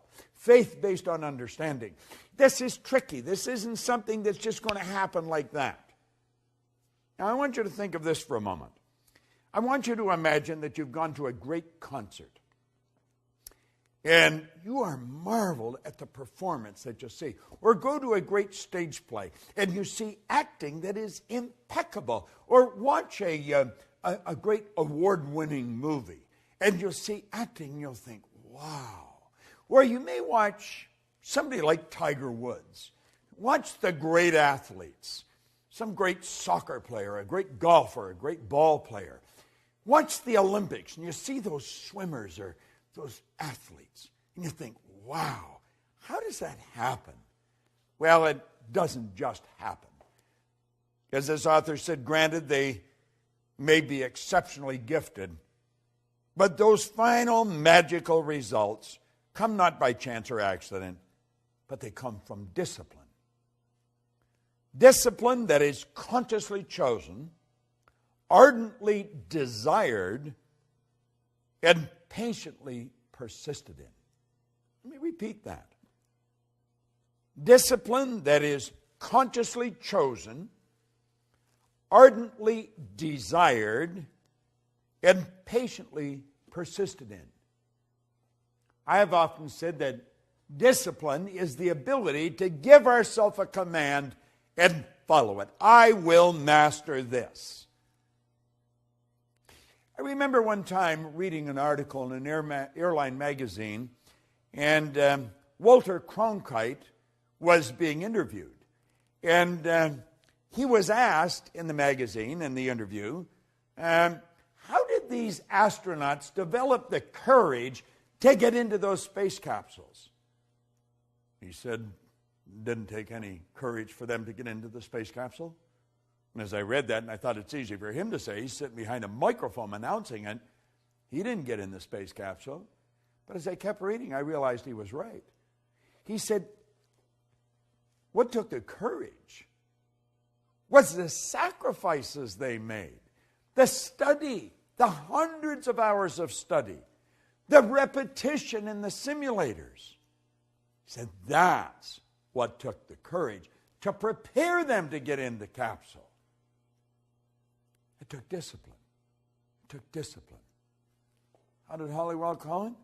He said, discipline that's consciously chosen, ardently desired, and patiently persisted in. No one ever becomes great at anything by accident. We talk about people getting something for nothing. There is no such thing as something for nothing. That's absurd. When we're talking about the law of sacrifice, we're talking about letting go of something of a lower nature to receive something of a higher nature. In other words, it's saying, I'm going to give up the ice cream cone now to get the bicycle a little later. This is based on faith, and it's not blind faith, it's faith based on understanding.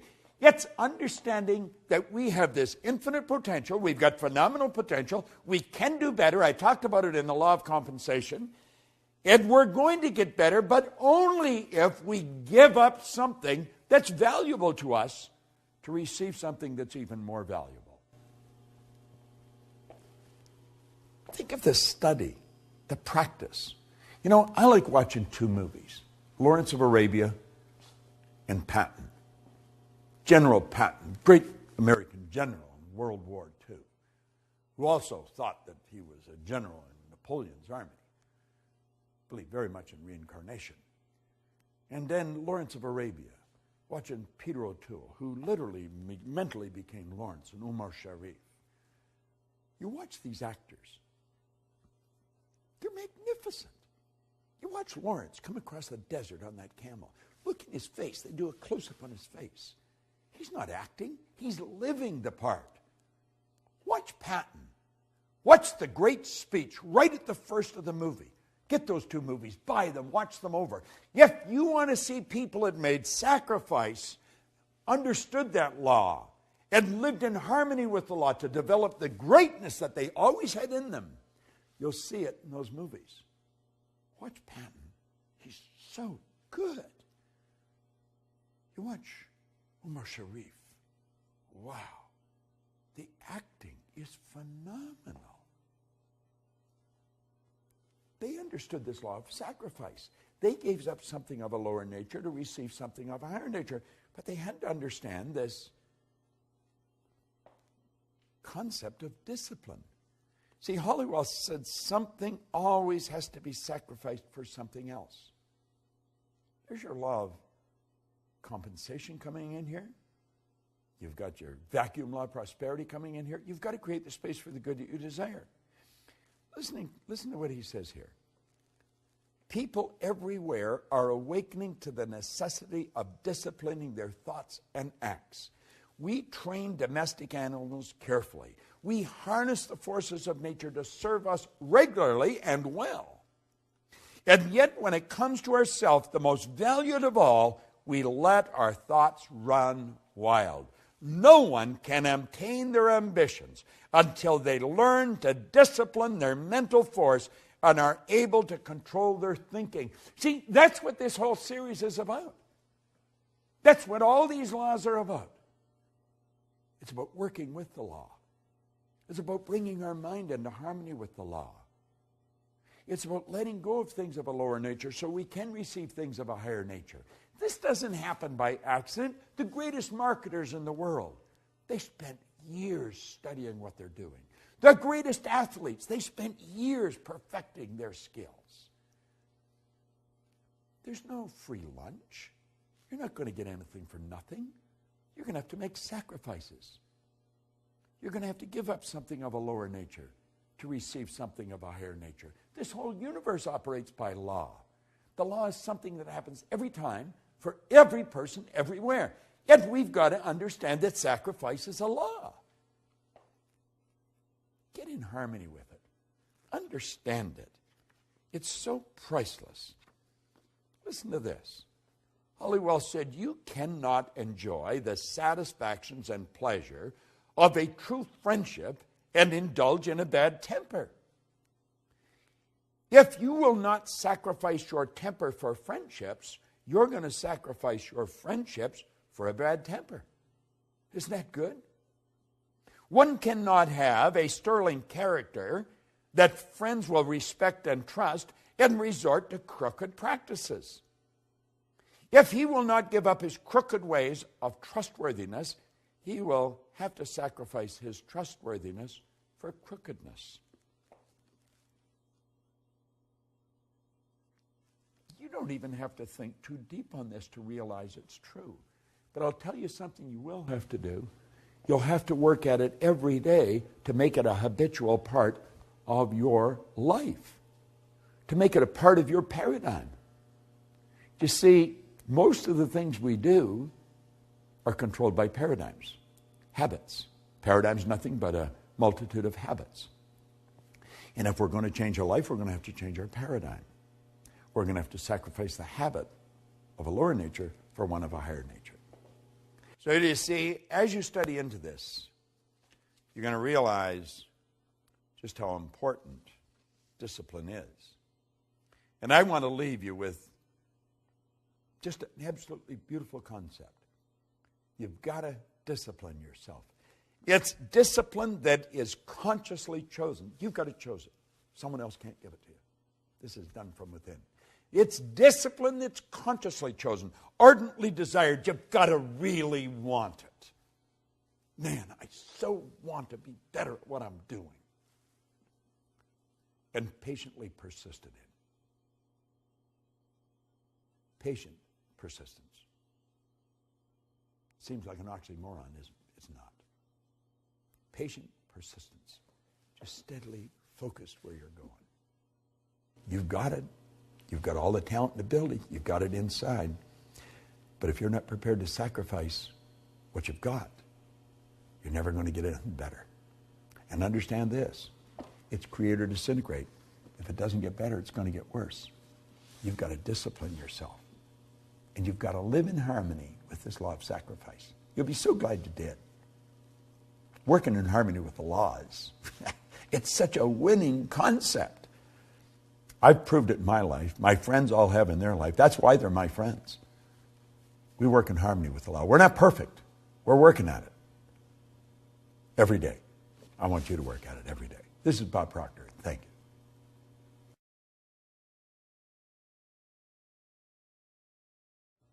There's a marvelous poem in this program, Working with the Law, by Henley. It's one I have loved for years, Invictus. Listen carefully, then read it over and listen to it over and over.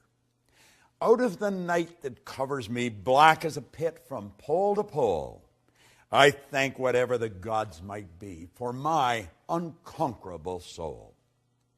In the fell clutch of circumstance, I have not winced nor cried aloud. Under the bludgeonings of chance, my head is bloody but unbowed. Beyond this place of wrath and tears looms but the horror of the shade, And yet this menace of the years finds me and shall find me unafraid.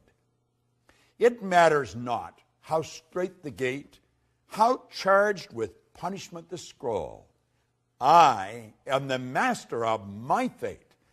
I am the captain of my soul. And you know, you can say that exactly the way Henley wrote it, by working in harmony with these laws, and especially the law of obedience. You know, a lot of people grow up and they don't want to be obedient, and you're going to find some of the greatest leaders in the past. If you studied their lives according to society, they were definitely not very obedient. Many of them spent time in jail. They didn't follow the rules of the land always. But you know, they were obedient to the laws of nature, or they would have never accomplished what they did. Halliwell said that you should be a builder, and to him is given all the materials out of which to construct the kind of life you desire to live. You build in wisdom or in ignorance, according to your obedience, according to your understanding of a divine law and the use of it in your daily life. Now, you know, being obedient is not always an easy thing to do, but it's always rewarding. I'm not talking about you being subservient to some person that really doesn't understand what's going on in this universe. Let me go back and share with you again what I just read. He said here that you should be a builder, and you've been given all the materials out of which to construct the kind of life that you desire to live. Now, you're going to use these tools. You're going to build in wisdom or in ignorance, according to your obedience to, according to your understanding of divine law and the use of it in your daily life. If you don't understand the laws, you're never going to be obedient to them. You're going to violate them at every turn in the road. Why? Because we have been programmed to. We've been programmed to be good little go-getters, and yet the law says, give and you'll receive.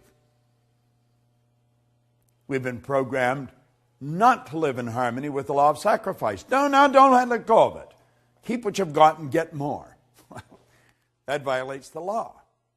Listen to something else that he wrote here.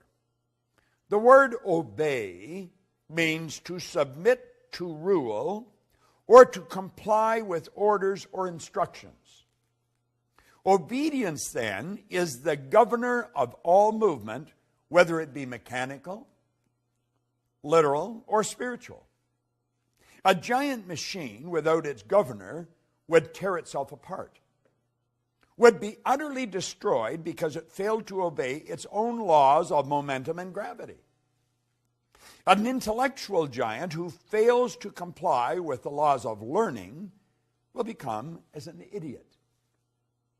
A student failing to comply with or to obey the instructions of Spirit, the law of God, will reverse the good and create evil.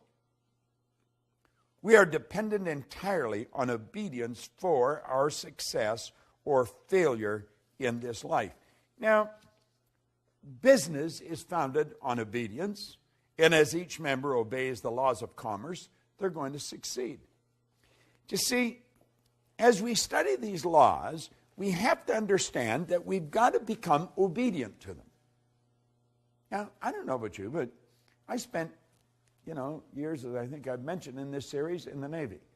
I wasn't particularly fond of being obedient to the orders that they dished out. First of all, some of the things that were telling me we had to do really didn't make a whole lot of sense, even to a thinking person.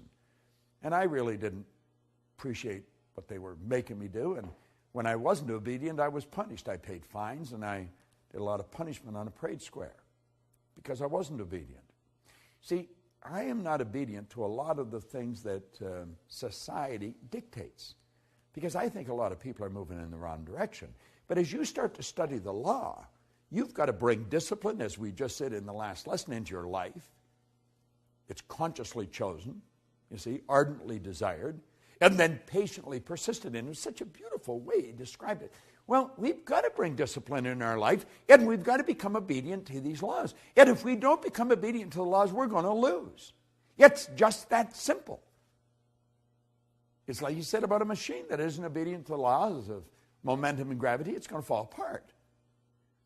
Well, I think it's becoming apparent as we get into this that this is not something for lightweights. This isn't something for just anybody up and down the street. Although it will work for everyone, not everyone's going to do it.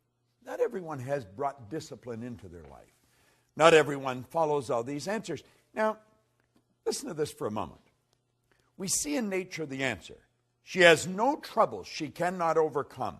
She has no problems she cannot solve. She has no burdens she cannot bear, no tasks she cannot perform. We're talking about nature. Why? All her operations are governed by the mighty law of harmony and order, which constantly removes every discord, which heals all diseases, which rights every wrong, which supplies every need. Now think. He went on to say, if in the winter a young sprout attempts to break through the soil before season, Mother Nature destroys that sprout, rills it off, or freezes it out. Yet, at the same time, the very snow and ice that freeze the little unruly sprout serves as a blanket of warmth and protection to all other seedlings complying with her law. When man wishes to use nature in his work, such as farming or gardening, he must know how to comply with nature's laws. In turn, as he obeys her laws, he drives the best results, and in the end will enjoy the greatest harvest. And you only have to play with this for a little while, and you're going to realize just how accurate this is. He who obeys the laws of nature and acts as her obedient servant later becomes the master and reaps a full harvest. I know in my life, I don't do this perfect by any stretch of the imagination, but I'm getting pretty good at it. And I'm a lot better at it than I used to be. And you see where it really starts, it starts with understanding these laws. Now, the more you listen to these videos, and keep in mind the videos are just really an overview. It's just to really give you a picture of where you're going with this. But as you dig into this in some depth, as you get into this, and then as you get into the Science of Getting Rich series that we have, and I'm sure that you're aware of that, as you get into the laws there, we're getting into very basic laws that govern how everything happened. I got to go back and quote Wernher von Braun again. Here's a great rocket scientist. He said that these laws are so precise that we don't have any difficulty building spaceships, sending people to the moon, and we can actually time the landing with the precision of a fraction of a second. Now think of this for a moment. I want you to think of your health. Think of your health for a moment. Just think the health of your body. Now I want you to think of your finances, the amount of money you earn. I want you to think of your friends, your social life. Think of your own family, your family. Think of every aspect of your life and understand this. Every aspect of it can be better if you live in harmony with the laws. Now, do you know, by doing this, you could be accused of being selfish. I like the way Oscar Wilde put it. He said, selfishness is not living as one wishes to live. Selfishness is asking others to live as one wishes to live. There's a lot of selfish parents. There's a lot of selfish people. They want people to live the way they want to live. You've got to be true to yourself. If I want to be free, I've got to be me. I've got to be obedient to these laws, and the more obedient I become, the more I'm going to win. But it's based on understanding, and understanding only comes one way. If there's another way that you know of, let me know, because I've been looking for a long time. You must understand these laws to live in harmony with them. Understanding only comes through study. Study these laws. Dig into this program. I guarantee you, you will be so happy that you do. And then share it with as many people as possible. You're going to love the next one. The law of success. It's a beauty. This is Bob Proctor. Thank you.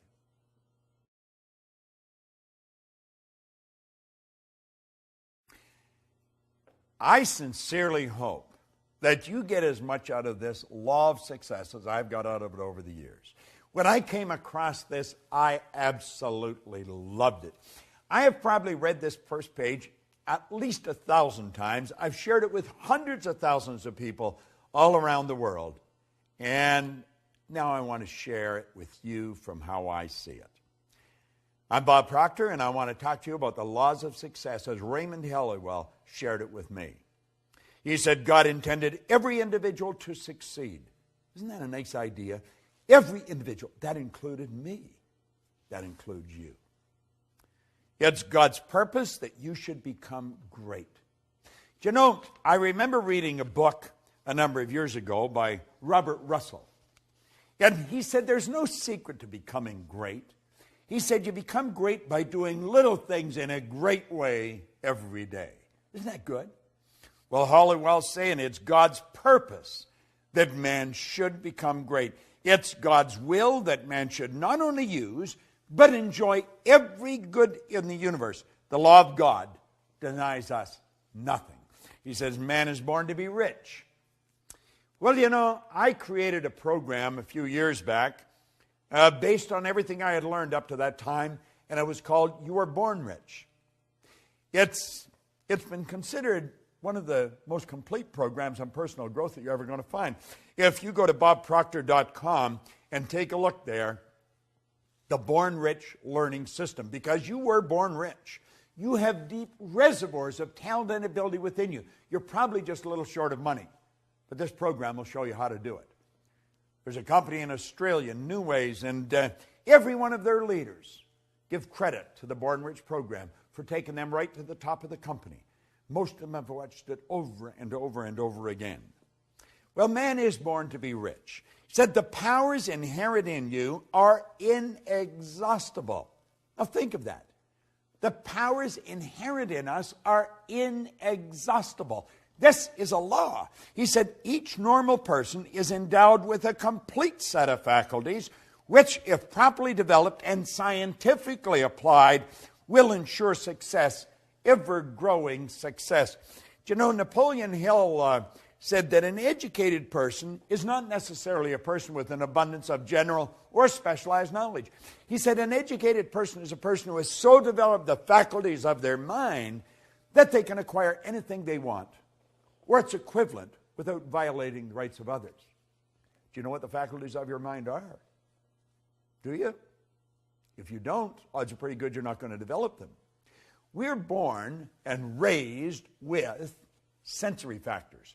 We go by what we hear, see, smell, taste, and touch. And do you know what that does? That programs us to live from the outside in. That programs us to live from the bottom up. You're letting the physical control the higher. Doesn't work that way. God works from the higher to the lower. Spirit always manifests through its polar opposite. The non-physical manifests through the physical. If you're going to do it in harmony with the law, that's the way you're going to have to work. You're going to have to work from the thought to the thing and not from the thing to the thought. You may be saying, well, what do you mean? Well, you don't let the bank account dictate your financial status. Don't do that. See, one of the things I ask people when they first come to work with me is, what's the most they've ever earned in a year? I have a business partner, Jerry Robert, who runs the Life Success Publishing, teaches people to write books. If you haven't got a book, you want to get in touch with it. Life Success Publishing, they're on the site. But at any rate, he shows you how books will change your life. Everybody's got a book in them. Well, he had written a book, and I asked him when I first met him, Mark Hansen introduced me to him, and I asked him, what's the most you've ever earned in a year? And he said, $100,000. I was pretty proud of it, and that was pretty good money 20 years ago. That's when I asked him. And I said, if you do exactly what I tell you, I'll show you how to change that into a monthly income. Do you know, within months, he was earning that every month.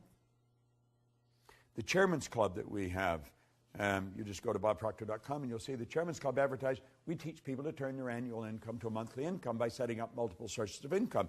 Now he says here, each normal person is endowed with a complete set of faculties, which, if properly developed and scientifically applied, will ensure success, ever-growing success. Now I'm going to tell you what they are. I'm not going to go in any great depth on how to develop them. We do that at another time. You have perception. That's your way you look at life. You have your will. That teaches you to concentrate. You have your memory. There's no such thing as a bad memory. You have a perfect memory. You have reason. Okay?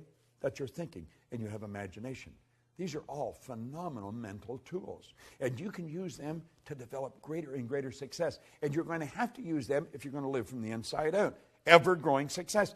He said, we're made for progress. Every person contains within themselves the capacity for endless development. Do you know, that excites me. I don't know about you, but I've been working on this now for 48 years. 48 years I've been studying this. And I know that I'm going to study it for the next 48 years. I just want to keep getting better at it. Endless development. Advancement into all things is the law's great purpose. Now, that's a phenomenal idea. Advancement in all things is the law's great purpose. By learning to work with the law and promoting that aim, you're going to build yourself into a greater and a greater success. So you wonder, well, what is the win in me for really studying these laws? That's it. You're going to build yourself into a greater and a greater success. You're going to earn more money. You just keep earning more money. I went from earning $4,000 a year, now I earn millions of dollars. And it's easier. I don't work as hard. Napoleon Hill said, you know, it takes no more energy to work with the big idea than it does with the small one. Well, that's what we're saying here. You're going to have more friends, better friends. You're going to live in a healthier body. You're going to enjoy your work more. You're going to work all over the world. You're going to do what you want to do, live the way you want to live. By learning to work with the law and promoting that aim, you're going to build yourself into a greater and greater success. Now listen to this. He said, all of the processes of nature are successful. Nature knows no failures. That's huge. She never plans anything but success. She aims at results in every form and manner. To succeed in the best and fullest sense of the term, we must, you and I must, with nature as our model, copy her methods. In her principles and laws, we're going to discover all the secrets of success. I don't know about you, but that sort of excites me. I know one thing. The tide always goes out, the tide always comes in. The night always follows the day. Winter follows summer. This is the law at work. It's perfect in all of nature. And we can do the same thing. In her principles and laws, we're going to discover all the secrets of success. Now he says, infinite resources are at our disposal. Infinite. There's no end to it. Infinite. There's no limit to our possibility. We can focus and individualize the elements, the forces, and the principles of the whole world. That's a bit of a stretch, isn't it? Do you know that everything in this universe will rush to your aid when you're working in harmony with the law? This isn't some decision of some emotional or capricious God on a cloud. This is the absolute law of the universe. The law is the uniform and orderly method of the omnipotent God. It's the way everything works. Everything works perfect. Infinite resources. There's no limit to our possibility. We can focus and individualize the elements, the forces, the principles of the whole world. We can develop a wonderful intelligence. Thus, all of life's questions may be answered, all of nature's secret discovered, and all human problems solved. Nothing is impossible. Now, you may be thinking, well, the world is in dire need of this. Oh, you're so right. Absolutely. But do you know it's because we're living in harmony with the law that we can live the way we do? Do you know there's some people that have never seen a toilet? Do you know that there's some people that have never seen an electric stove or a watch? Do you know that the whole world lived like that not long ago? Do you know that the electric light is a brand new idea relative to most of the population of the world? Do you know that these things, everything we've got that we take for granted, they're relatively new? It's all happened just in the last century or so. Think of that. Think of it. This has happened because we start to understand the law. Think of what you can do. Higher faculties, remarkable talent, superior insight, and greater power are dormant at all. And by psychological methods, these exceptional elements can be developed to an extraordinary degree for actual and practical use. That's by you and me. Now, I have been working at this for a long time. I know this to be true. Every mind can develop greatness. There are no exceptions. Simply a matter of knowing how. True self-help, self-discovery, self-knowledge, and proper instructions of applying one's principles and using one's faculties, using one's forces. It'll advance any person. See, the mind is perfect. It's perfect. And man is mind. And we can think. And our thoughts turn into things. Practice will ensure efficiency. Use is going to bring forth results. Success, therefore, is within the reach of every aspiring person. Now, he asked a question. He said, do you wish to succeed? God, I remember reading this. First time I read it. Well, he said, you can. You possess all of the essentials within yourself. All you need is to gain a right understanding of the principles and the laws upon which success is based, and then apply the right methods of operating these causes until success is earned. But you must earn it. There is no free lunch. Now, I have just touched on the first page of the law of success. As you get into this, you're going to realize that there's great help everywhere around us. We can have everything we want. We can enjoy all the good we want to enjoy, but only if we work in harmony with the law. And the odds of us working in harmony with them is pretty slim if we don't understand them. We've got to study them. Now, what I have done here in this series is give you an overview. I hope I have inspired you to want to learn more. That was really my purpose in doing this. I was asked by the people who are promoting this series with us if I would give you a brief overview on film, and that's what I've done. And hopefully this will do what they hoped it would do, make you want to study into this in greater depth and share it with other people. You see, locked up in this program is a system for you to earn all kinds of money, have all kinds of fun, and enjoy greater good in your life. That's what I've been enjoying, and that's the purpose of my life, to help people like yourself do just that. I want to suggest to you go out and do the same thing. This is Bob Proctor, and thank you.